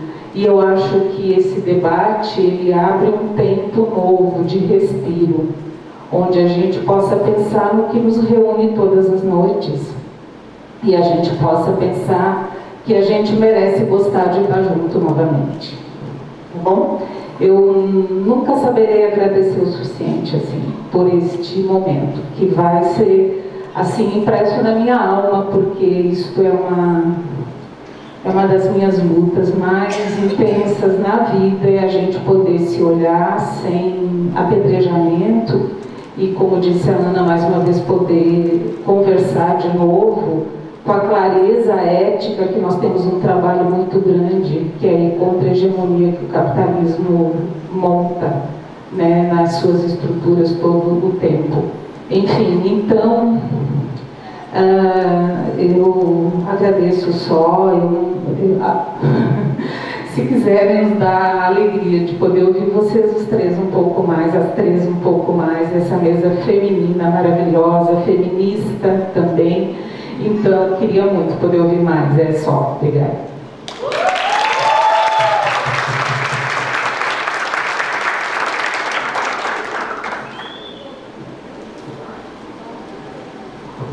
Muito bem, vamos passar então para as companheiras dar mais uma contribuição aí. Eu quero dizer que fiz a escolha, na época quase que eu fiz o estágio, ao meu projeto de eleição dentro do campo de estágio, fazendo um estudo sobre a região na qual eu moro, Porto Meira, e conversando com a Rose, conversando na época com a Betina, que era a minha orientadora, decidimos por fazer o projeto de atenção à ocupação. A Rose nos abriu o espaço lá, a gente conhecia os moradores também, só que ela me disse uma coisa, me deu um puxão de orelha: você vem fazer estágio aqui, você vem fazer o projeto aqui, mas você vai ficar trabalhando aqui. O pessoal vem aqui, faz o estágio, faz tudo que tem que ser feito e nunca mais volta nem para dizer tchau quando ir embora. Então, também fazer o compromisso de voltar lá, né? Fazer um churrasquinho, conversação com ele, depois vou passar para a Rose, daí toda a sequência aí, depois nós abrimos mais uma rodada de uns minutos. Vamos uns 3 minutos, cada um de vocês, já fica legal, né? A mesa feminina, mas que determina o horário. A menina fez uma pergunta sobre, um pouco mais sobre a ocupação, certo? Então, a gente tem chamada toda segunda-feira, onde os moradores vão das 6 até as 8, a Clarice fica lá com um caderno, e o morador tem que ir lá falar: eu moro em tal rua, tal casa, e assina. Para a gente ter um controle das famílias, né? Porque hoje a gente tem cadastrado 1.270, mas temos mais ou menos uns 300 que não tem cadastro, então moradoria mas não tem o cadastro. Então, no total, a gente tem cerca de 1.500, 1.550 famílias por aí. Não foi feito, né, o levantamento total, agora após a Bita vai entrar para selar as casas. Aí a gente vai ter outro levantamento.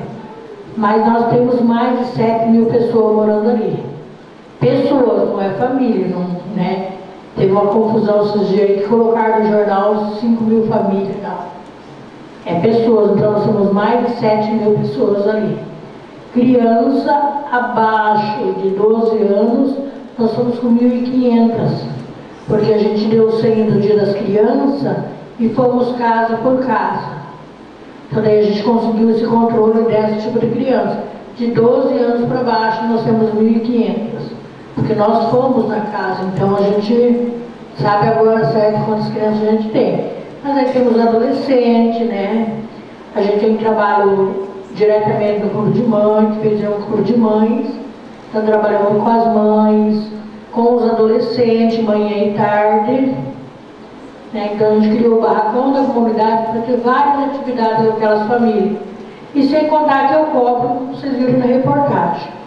Eu ando nas ruas, se eu pego criança na rua, eu faço ir para casa, criança que está dentro do quintal e não na rua.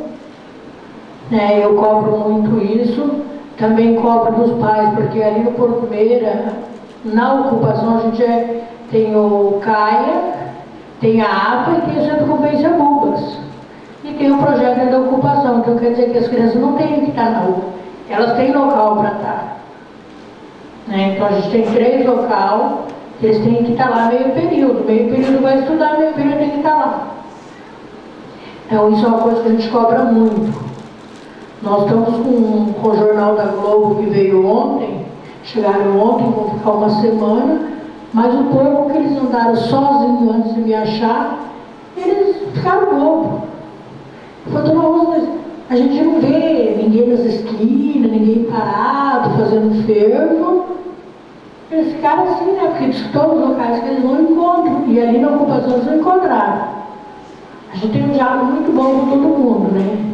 Então eles não encontraram, vão ficar uma semana e tipo assim, eles vieram com medo. A primeira impressão que, né, da ocupação foi essa que eles tiveram. São do Globo Repórter. Da Globo, do Globo Repórter, vão ficar uma semana. Mas então quando eles chegaram, eles já vieram com aquilo na cabeça. Aí eles se perderam, entraram para o outro lado até me achar. Mas eles admiraram pela organização que a Ocupação Bubas tem. Mas isso não é um trabalho só da Rose, mas de mais gente. Hoje nós começamos lá com 16 coordenador, depois foi para 6 e hoje nós somos só em 2, eu e a Maria. O Ronaldo, ele não é coordenador, é marido da coordenador, mas coordenador é só eu e a Maria. Então a gente carrega aquela ocupação nas costas praticamente sozinho. Mas ali é assim, a gente precisa de centro social lá dentro, 24 horas, se fosse possível. A gente não tem agente de saúde ainda. Nós só temos um posto que nos atende ali, que é lá na Golfinho, do Clube 2, é o único posto que a gente tem que nos atende. Tem vários postos ali sim. É a hora que a gente estava fazendo com isso. Nós temos vários postos, mas só um que atende aquela população, que seria para o Clube 2. Mas lá nós não temos agente de saúde, várias coisas que deveriam ter lá dentro, a gente não tem hoje. Mas temos união, que é mais importante. Ali é uma família, uma grande família, eu sempre falo. Eu não tenho mais pai nem mãe, né? Mas eu tenho vários pais, várias mães, tenho várias avós lá dentro. E também sou mãe de todo mundo ali. Eu me sinto bem andando ali. O Paulo já foi várias vezes, acho que bastante gente que já participou lá viu. E ontem eu estava andando com o pessoal do meu repórter, tinha uma senhorinha lá, toda inchada. Aí ela me chamou, eu fui lá, não sabia o que é. Quando eu cheguei, me apavorei, de tão inchada que a tiazinha estava. Quer dizer, se eu demorasse 5 minutos para passar ali, talvez ela não tivesse resistido. Porque hoje, quando a gente estava vindo para cá, a neta dela falou: eu estou indo agora para o hospital. Estava indo para casa do hospital. Na hora eu chamei a minha e falei: leva agora. Agora a senhora vai. Chegou lá, 5 minutos a mais, a senhorinha tinha morrido. Então, quer dizer, se eu não estou andando lá, alguma coisa poderia ter acontecido. Então, lá a gente precisaria de força. Falei: pô, tu vai te informar, mas vai para lá, para dentro. Porque muita gente vai lá, faz promessa, se forma, conhece, usa a ocupação, mas depois nunca mais aparece. Nem para mandar foto lá que se formou, não manda não, sabe? Nem isso manda, fala: obrigado.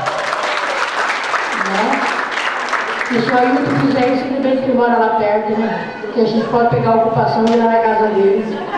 E o Ailton vai comigo. Bom, se tiver mais algumas perguntas, estou aqui, não sei se eu respondi o que você quer, mas estou aqui para responder mais perguntas se tiver.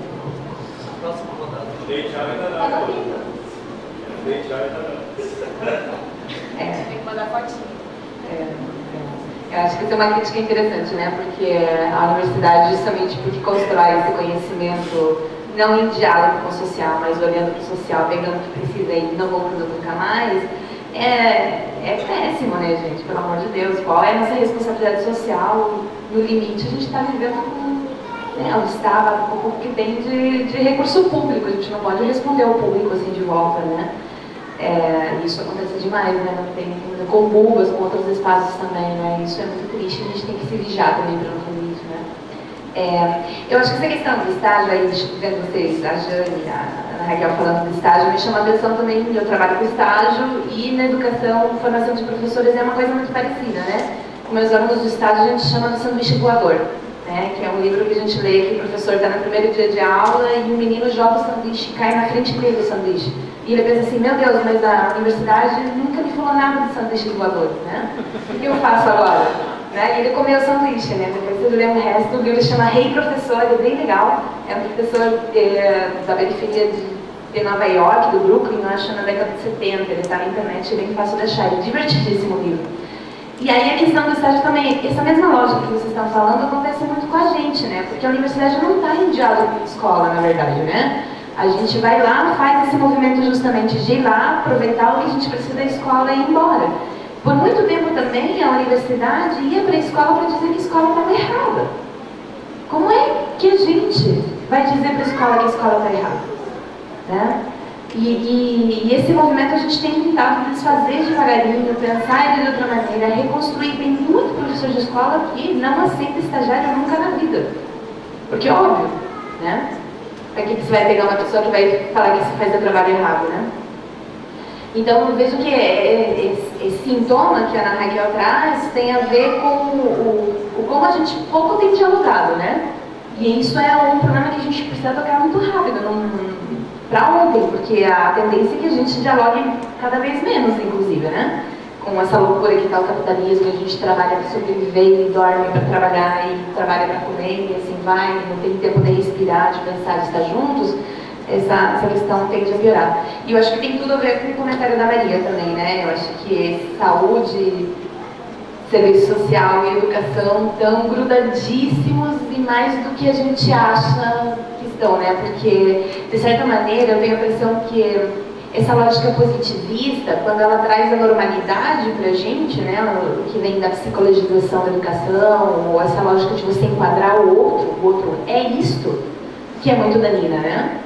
E que a gente faz socialmente quase sempre, porque também é um mecanismo até cognitivo de você identificar o outro, mas o outro não é só aquilo que a gente vê, né? E aí você traz números que são de fato muito reais. Eu não pela minha experiência como professora, não entendo que seja só nas classes mais baixas que se medica a criança sistematicamente, mesmo porque a medicação é uma coisa social, né? O Brasil é um dos países que mais medica a sua população no geral, né? Então, inclusive as classes mais altas têm mais acesso a comprar remédio que classes mais baixas, né? Então, a medicação é uma coisa que atravessa a sociedade do começo ao fim, óbvio que com questões diferentes e eu acho que também isso tem a ver com um pouco de diálogo e uma conversa sincera que a gente tem, inclusive, sobre drogas, sobre o que é droga, o que não é, o que estou fazendo, né? Coisas químicos todos que a gente coloca no nosso corpo, inclusive os agrotóxicos, né? A gente nem conta muito eles.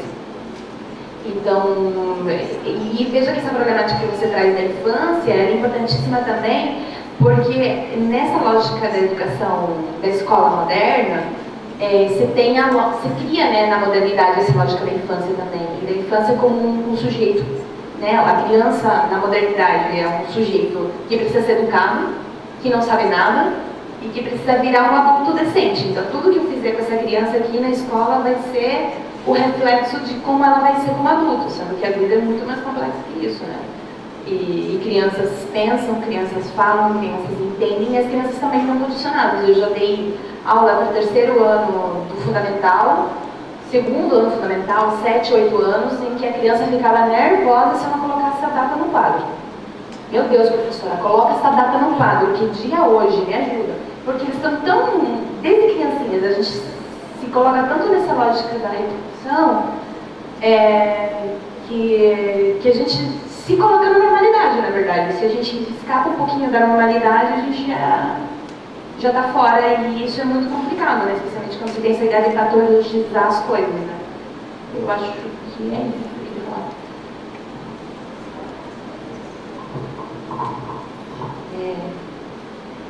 Giane, né? Eu concordo contigo que essas análises elas têm que ser feitas com a supervisão de campo e com o supervisor acadêmico, mas eu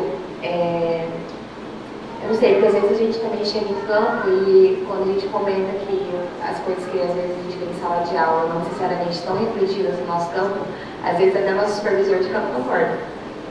Porque já na formação deles também isso já não foi feito de uma forma consolidada e amarrada com essas coisas que a gente trouxe aqui e que a gente se supõe que reivindica no nosso projeto ético político.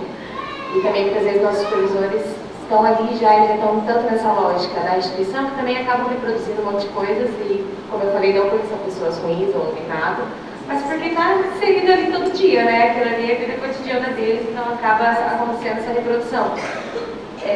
Então, sim, eu concordo contigo, mas eu acho que entre o que é o ideal, que é o que você falou que deveria acontecer, por causa de todas essas questões que a gente tem no nosso curso, mas também pelas questões que os nossos professores de campo acabam tendo, isso torna muito mais difícil, justamente porque muitas vezes nem esse processo de supervisão acadêmica se pensa como um processo pedagógico para fazer essas análises.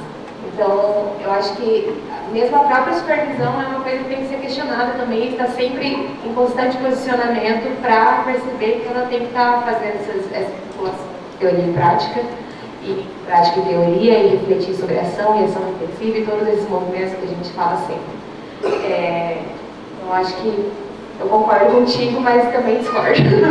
Concordo no sentido que ele deveria ser assim, mas infelizmente acaba não sendo, né? E aí fica mais solitário do que precisava ser esse processo muitas vezes, né? Para todo mundo, no caso. Eu acho que eu vou comentar só sobre isso mesmo, que é o que mais me toca. Eu não vou falar da medicação da porque eu não entendo nada de saúde, então eu também não vou dar com uma coisa que eu não conheço. Então é isso. Muito bem, tem um tempo ainda aqui, vamos fazer uma rodada. Como está falando de estágio, eu fui barrado num campo de estágio porque a pessoa que me acolheu lá entendeu que eu era muito vermelho e que lá era um espaço muito conservador e que não teria, vou dizer, lá na roça, eu não cabia lá. Então eu fui procurar outro espaço, fui parar, fui para o CRAS, fui para o CREA. Esse espaço muito conservador é o Ministério Público Estadual. Os promotores não iam concordar comigo lá. Comentei com a pessoa lá, né, assistente social, e dizendo para ela que eu tinha 53 anos naquela ocasião e que eu teria condições de me portar em qualquer situação que me fosse orientado, eu tinha que ser, né? Eu não ia querer transformar os promotores todos em comunistas, não ia dar. Agradecendo então a saúde pública que está presente aqui, né? E vamos abrir então a última rodada aí, para depois ter o sorteio do caminhamento para amanhã, né? E levantando a mão aí mais 3. A professora Cristiane, primeiro, o companheiro Paulo, mais um, vamos fechar a rodada aí, faltando. Um acadêmico aí, gente, bom. Esse é sensacional. Beleza.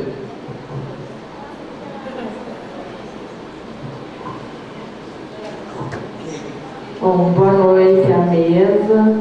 É um privilégio ter vocês aqui, né? E a gente ter a possibilidade de discutir educação popular e também, não só a educação popular, mas a aproximação e a relação entre serviço social e educação, né? Hoje de tarde tivemos uma roda de conversa sobre juventude e com juventude, né? Porque uma coisa é a gente falar sobre o outro, uma outra coisa é falar com o outro, sobre si mesmo, né? Então acho que foi muito construtivo hoje de tarde. Estavam os jovens do Bubas, também que seu Ayrton organizou para trazer, e a companheira Cleusa, né, que também estava lá. Foi muito importante isso. E eu acho que eu gostaria um pouquinho que a Rose falasse da forma como iniciou a questão da organização do Bubas. Porque acho que nós temos muitos acadêmicos aqui que não têm esse conhecimento, vamos dizer assim, de saber como que se inicia uma ocupação, né? Para, inclusive, a gente poder tirar a ideia e diferenciar invasão e ocupação, né?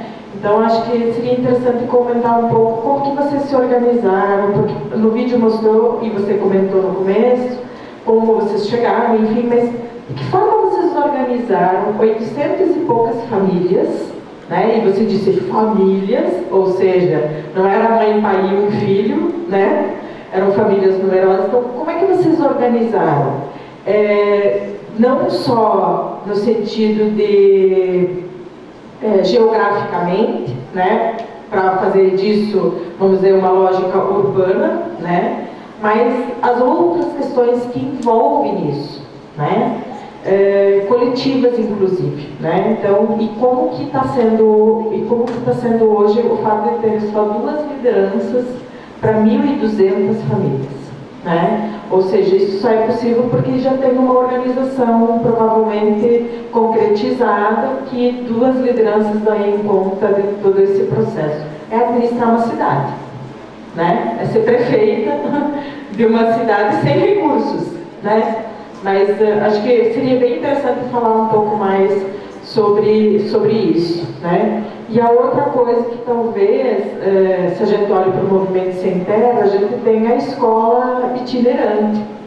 Se dentro desse processo de ocupação tem uma discussão sobre essa questão da formação das crianças, né? Você falou de alguns espaços, vocês fazem algumas atividades, mas no sentido de se contrapor justamente porque a criança ela vai para a escola, vai dentro daquela lógica da escola formal, tradicional, enfim. Então, como que isso também perpassa na discussão da própria organização da ocupação, do Bubas, e tal, no sentido da gente conseguir pensar a partir da criança, né, uma formação diferenciada que justamente possa contribuir para essa sociedade diferente, né? Porque no Movimento Sem Terra a gente tem todo esse processo. Claro, é um movimento nacional, tem toda uma outra, né, um outro peso, mas talvez até uma forma de se aproximar esses 2 movimentos no aspecto da educação. Acho que é isso.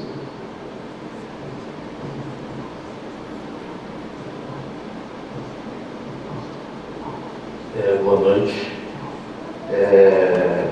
Minha pergunta vai ser para a Rose, mas também queria dialogar um pouco com você, esqueci seu nome, Cristiane, né? Como a professora Lívia colocou sobre o Simão Rodrigues, né? Falou inventamos ou erramos, né? E alguns tem errado, né? Justamente na construção dos seus currículos aí, do que é avaliado, né? Eu como estudante de História também, do curso de História, sei disso. Mas tudo bem, mas de uma forma geral, né? Então, assim, eu queria colocar para a Rosa a seguinte questão. Eu fico muito indignado, né? Mas como a Rosa também é professora da vida, né? E hoje é o dia de quem tem a arte de lecionar, né? Estou emocionado também com vocês, porque também está a Lívia, também tem uma referência para mim, a Ana Raquel, que também é referência para mim, a professora Roberta, que também colocou também referência para mim, né? E também, daqui a pouco eu vou falar de outra referência, mas a pergunta para a Rosa é a seguinte: como é que você entende, ou como é que você explica, por exemplo, ou como é que chega para você, né? Embora a sua prática já diz bastante. Uma pessoa como o munícipe Bubas ter uma área daquele tamanho e tantas pessoas, né, não ter nada, não ter uma área, né? O que você explica? Por que você acha que acontece isso, né? E ainda esse munícipe tem que ser indenizado, né, por alguém, né? Então, assim, isso me chega com bastante indignação. Então, assim, eu fico muito feliz que eu cheguei ao Bubas também, através do projeto Escola Popular de Planejamento da Cidade, que também é uma das coordenadoras do projeto, é a professora Cecília Angiléia, que a gente teve a honra de ser a vice-reitora dessa universidade, que não quis inventar e vai errar, né? Como Simão Rodrigues disse, profeticamente, né? Ou, como outro grande latino-americanista disse, né? Nem decalque nem cópia. Parece que a gente está sendo as duas coisas, né? Então, assim, Mariátegui, né? Eu lembro de fazer a memória aqui de Mariátegui, né? Então, assim, essa é a pergunta. E também, então, falar um pouquinho do projeto da Escola Popular de Planejamento da Cidade. Da professora Cecília, que é a professora Patrícia, que tem essa atuação de mediação com as comunidades que estão em situação de remoção forçada, aqui em Foz do Iguaçu, principalmente, né? Então, eu sou muito grato à professora Cecília e outras pessoas que eu já citei, por ter chegado num lugar tão especial, né, como a ocupação Bubas, né? Então, essa é a minha pergunta.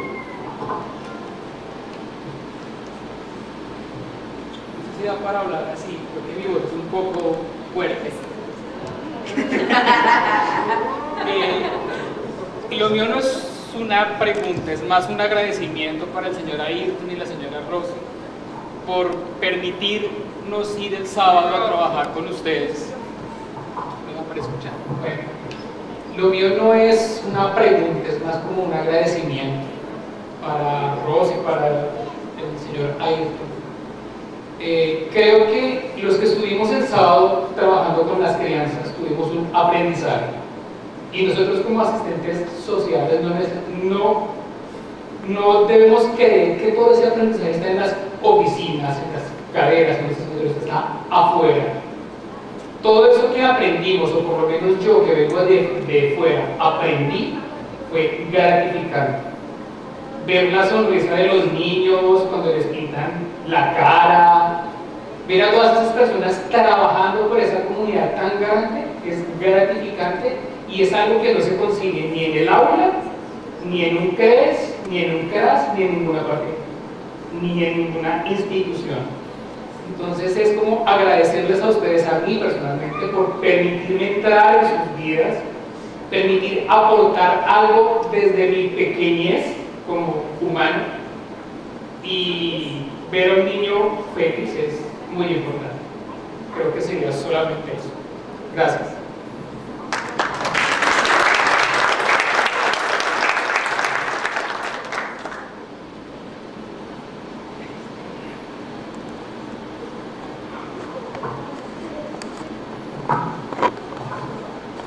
Bom, companheiro, obrigado pela fala, né? Foi importante que uns dias antes nós fizemos, juntamente com a Pamela e alguns acadêmicos aqui da Unila e da Uniamérica, um levantamento junto com a Zabita para um banco de dados da Coapar. E muitos dos acadêmicos aqui estavam presentes lá, e a gente comentou sobre, já tínhamos falado antes sobre esse evento que ia ter lá, e eles, vocês, rapidamente se manifestaram desejo de ir lá, então a gente promoveu esse encontro de vocês lá. Apenas que nós não tínhamos um CNPJ, poderia até girar de repente aí umas horas para algumas atividades aí, né? Eu vou passar então para a Rosa aqui, para você fazer a fala depois. Vamos, deixa eu ver o que eu tenho. E aí vai se encerrar aqui, né, por hoje, a nossa participação aqui. Rosa, então, contigo, depois, se precisar de 3 minutos, pode dar 3 minutos, 5 minutos com vocês aqui, mano, hein? E nós vamos ouvir atentamente. Obrigado, moço. Eu tenho que agradecer a ajuda de vocês, tá? Nada seria possível naquela festa se eu não tivesse tanto voluntário. A Rosa, ela só é a cabeça, os horizontes que os voluntários que faz. Então eu tenho que agradecer e sempre são bem-vindos lá. Sábado, quiser ir lá brincar com as crianças, são bem-vindos. Bom, respondendo a sua pergunta, a gente ocupou numa sexta, numa segunda acabou, na terça-feira a gente se uniu, todos que tinham ocupado a área, para fazer o fechamento se a polícia fosse entrar. Então a gente comprou um foguete, colocamos nas esquinas, caso a polícia fosse entrar, estourava, todo mundo saía para a rua. E daí onde que foi decidido, vamos procurar liderança. Quem quer ajudar a coordenar isso aqui para organizar a rua, se organizar. Então nós começou com 16. Todo mundo, vamos lá, vamos fechar a rua, vamos arrumar a rua, vamos cortar, e para não dar briga também. Então se juntamos 16, conversamos. Primeiro, vamos fazer com os moradores, conversar com todos os ocupantes da área, para que não tenha essa picuinha ficar brigando para a polícia não vir, para não ter um motivo da polícia vir. Porque se vocês ficarem usando droga ali na esquina, ou brigando, rapidinho a polícia tira. Mas se nós ficar quietos, no silêncio, lá no fundo, ninguém vai perceber nós aqui. Então, por isso que surgiu essa liderança. Por ser muito grande, a gente começou a se dividir em blocos. Fizemos bloco 1, bloco 2, bloco 3, bloco 4 e bloco 5 e o 6. Então são 6 blocos. Num bloco ficou 3, no outro mais 3, no outro mais 3. Então eram os blocos, marcamos as ruas e se dividimos. Então cada liderança tinha seu bloco. No bloco 6 era eu e meu compadre. Ali foi o único bloco, ficou só 2, foi eu e meu compadre. E assim por diante a gente dividiu. Mas aí a hora que começou o bicho pegar mesmo, que a polícia vai entrar, saiu 2. Mas não quer mais não, isso aqui não é para nós. Mas sempre brigando em cima da técnica, não precisamos ser matéria policial. A gente não precisa disso. Então sempre a gente trabalhou com isso. Quer escutar teu som? 9 horas tem que se encerrar tudo. Não pode ter um barulho 9 horas. Porque se tiver, junta todo mundo e vai lá, que um só não tem força, mas se juntar toda a galera, tem. A mesma coisa, tá fazendo o que na rua uma hora dessa? Você perdeu o que na esquina? Teu lugar era dentro do seu barraco, mas não era um não, era o vários que ia junto. Então a gente ensinou, educou eles e criamos um respeito por eles, tem um respeito por nós. Eles têm um respeito, graças a Deus. Você vê que hoje somos 2 mulheres, tem o Ronaldo. Mas quem mora dentro da ocupação, quem fica 24 horas lá dentro, sou só eu. Então, dia e noite eu estou ali. Se brigar um lá no fundo, o máximo que eu faço é ligar para a Clarice. Clarice, está acontecendo isso, vamos lá. Eu ligo para a Simone, vamos lá. Então, geralmente é as mulheres. Não colocamos homem também. Por quê? Homem já vai mais bravo, mais nervoso, então vai as mulheres decidir. A ocupação buba é gerada em mulheres. A ocupação buba é. Hoje vai ter o Ronaldo que é o marido da Maria, né? Mas eu não deixo meu marido falar água lá dentro. Porque fui eu que comprei essa briga. Se alguém tem que pagar as consequências, sou eu. Então, a ocupação Bubas, todas que me ajudam são mulheres. Tem a Simone, tem a Clarice, tem a Mária, a Thay, são só mulheres. Se tem uma briga, tem qualquer coisa, é nós mulheres que vamos lá conversar. Mas graças a Deus é assim, a gente chega, conversa, porque desde o começo a gente teve essa... A gente falou assim, pode entrar meia-noite, você não vai ver ninguém usando droga nas esquinas. Quer usar? Dentro do seu quintal, é lá que vocês vão usar. Vão lá debaixo da ponta argentina, vão lá pro mato, não tem necessidade de ser matéria policial. Porque eu acho que se nós tivesse sido matéria policial, tinha sido bem mais fácil o Francisco Buba tirar nós de lá. Não sei se eu respondi a tua, mas agora vou no do Paulo. Paulo, eu sempre achei, né? Não é certo invadir o que é dos outros, não. Mas por que ele tem tanto e ninguém tem, muitos não tinham nada? Ele tinha uma área enorme que ele não aproveitava, né? Estava lá, era um dia de deixar cachorro morto, gente morta, matavam lá em 3 de agosto e jogavam ali, na ocupação Cubas. Tinha estrupo, um monte de coisa naquela área. Então ele não queria área. E muitas famílias não tinham demorado, simplesmente. Indignada, estou até hoje, que o Paulo Macedônio é dono da metade do Porto Verde, aquela área vazia do Porto Verde, e tanta gente não tem onde morar. Tanta gente ainda hoje não tem onde morar. Que todo dia na ocupação, 3, 4 famílias chorando.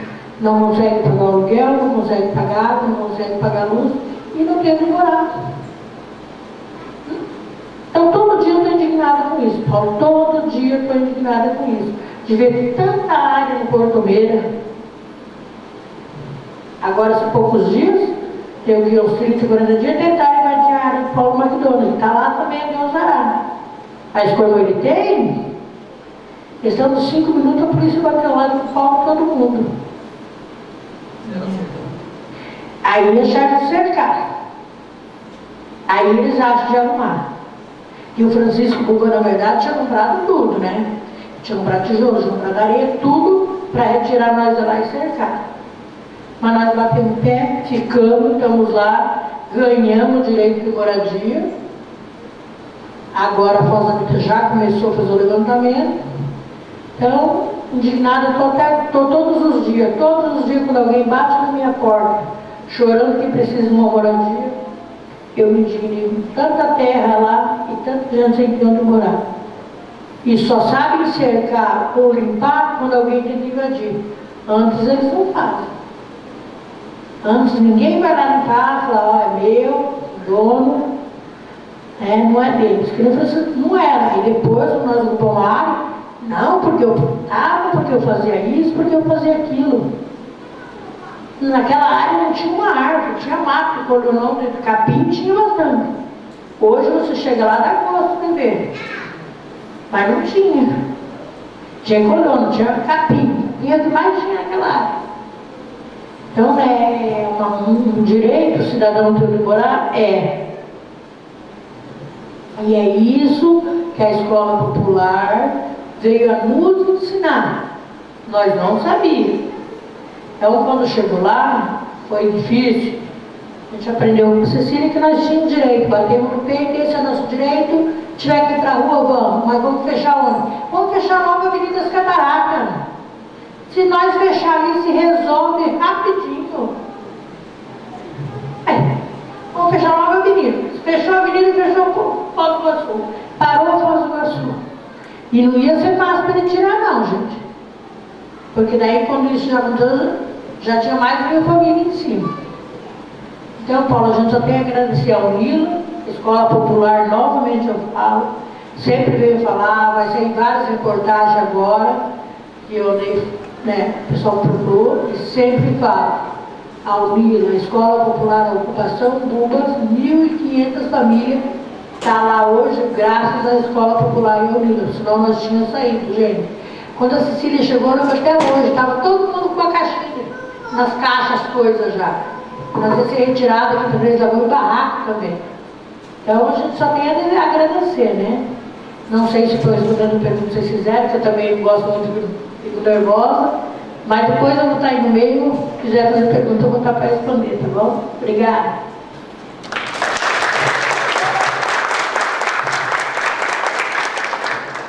Eu queria fazer só 2 convites, aproveitando a oportunidade. O primeiro é para o nosso grupo de estudos de educação contra-hegemônica na América Latina, né? A professora Edna e a Ana Raquel também.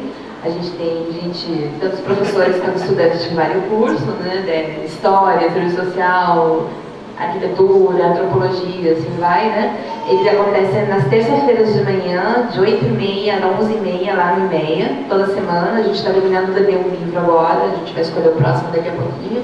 É bem legal, é um espaço de estar juntos de novo e debater esses anseios, essas dúvidas e esses sonhos, né? O segundo convite é, a gente tem, junto com a professora Cecília, a professora Solange, também um projeto de alfabetização de jovens e adultos, que acontece nas quartas-feiras. Na primeira semana de dezembro a gente vai fazer uma formação intensificada em 2 dias. Fiquem atentos aos cartazes e aos e-mails institucionais, porque a ideia é a gente ampliar a formação ano que vem, preparar para ensejo, trabalhar com outros temas, né? E aí a gente trabalha com a metodologia de alfabetização do Paulo Freire. Então, quem quiser também trabalhar com isso, aprender um pouquinho com as nossas maravilhosas alunas da UFUBAS também, fiquem convidadíssimos, né?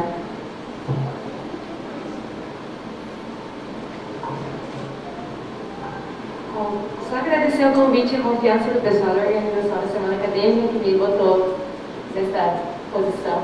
Obrigada. Eu acho que assim, uma coisa que eu ia frisar na minha fala, que eu vou aproveitar agora para falar, é que há uma confusão muito grande quando a gente reivindica essas coisas populares com o serviço social, de falar que a profissão já superou a militância.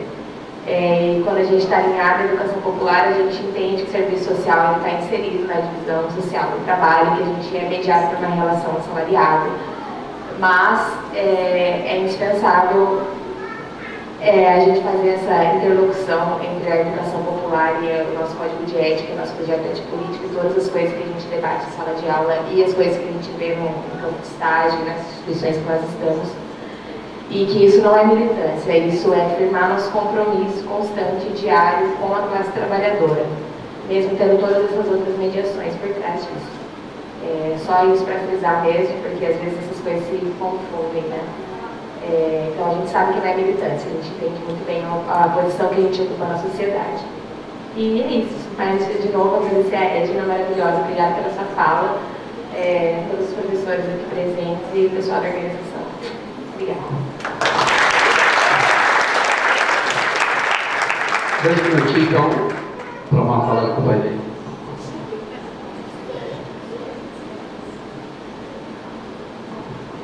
Eu vou tentar falar português, eu já falei que eu sou Maria, né, do curso de saúde coletiva. Eu agradeço ao curso de serviço social, senão eu não tivesse oportunidade de ter conhecido você, Rossi. Na real, eu peço desculpas, meu curso nesse momento está longe, muito longe, né? A gente está assistindo um filme que o nome é Hegemonização da Educação e todos somos números. A gente tem 3 epidemiologias, 2 bioestatísticas, a gente só agrupa as pessoas, né? A gente, na real, vai lá, faz o trabalho e volta, e não volta nunca mais. Eu falo porque se a gente percebe nos espaços, nos grupos, na escola popular, a saúde coletiva não está presente. Você falou muito forte, né? Vocês não têm um agente promotor de saúde lá, que é necessário, né? Porque a gente estuda isso. Só que a gente tem muita teoria e a gente não está presente lá. Eu sei que agora, com a minha fala, eu estou fazendo um compromisso, né? Quando falaram do TCC, eu pensei muito, nossa, eu quero fazer alguma coisa com as ocupações, só que eu sei que eu tenho que me inserir. Então, eu fico muito agradecida com o curso, com vocês. Nossa, eu nunca vou esquecer que agora, se eu volto para o meu país, algum dia, eu conheci uma líder de uma ocupação. Aí eu fico muito feliz. Eu falo por todo o meu curso, né? Eu sei que eu vou ter problemas depois, mas se eu não sou Maria, assim, eu não estou no problema, né? Aí eu agradeço e é isso. Desculpa o curso de saúde coletiva por não estar presente como deveria na ocupação de Luvas. Obrigada.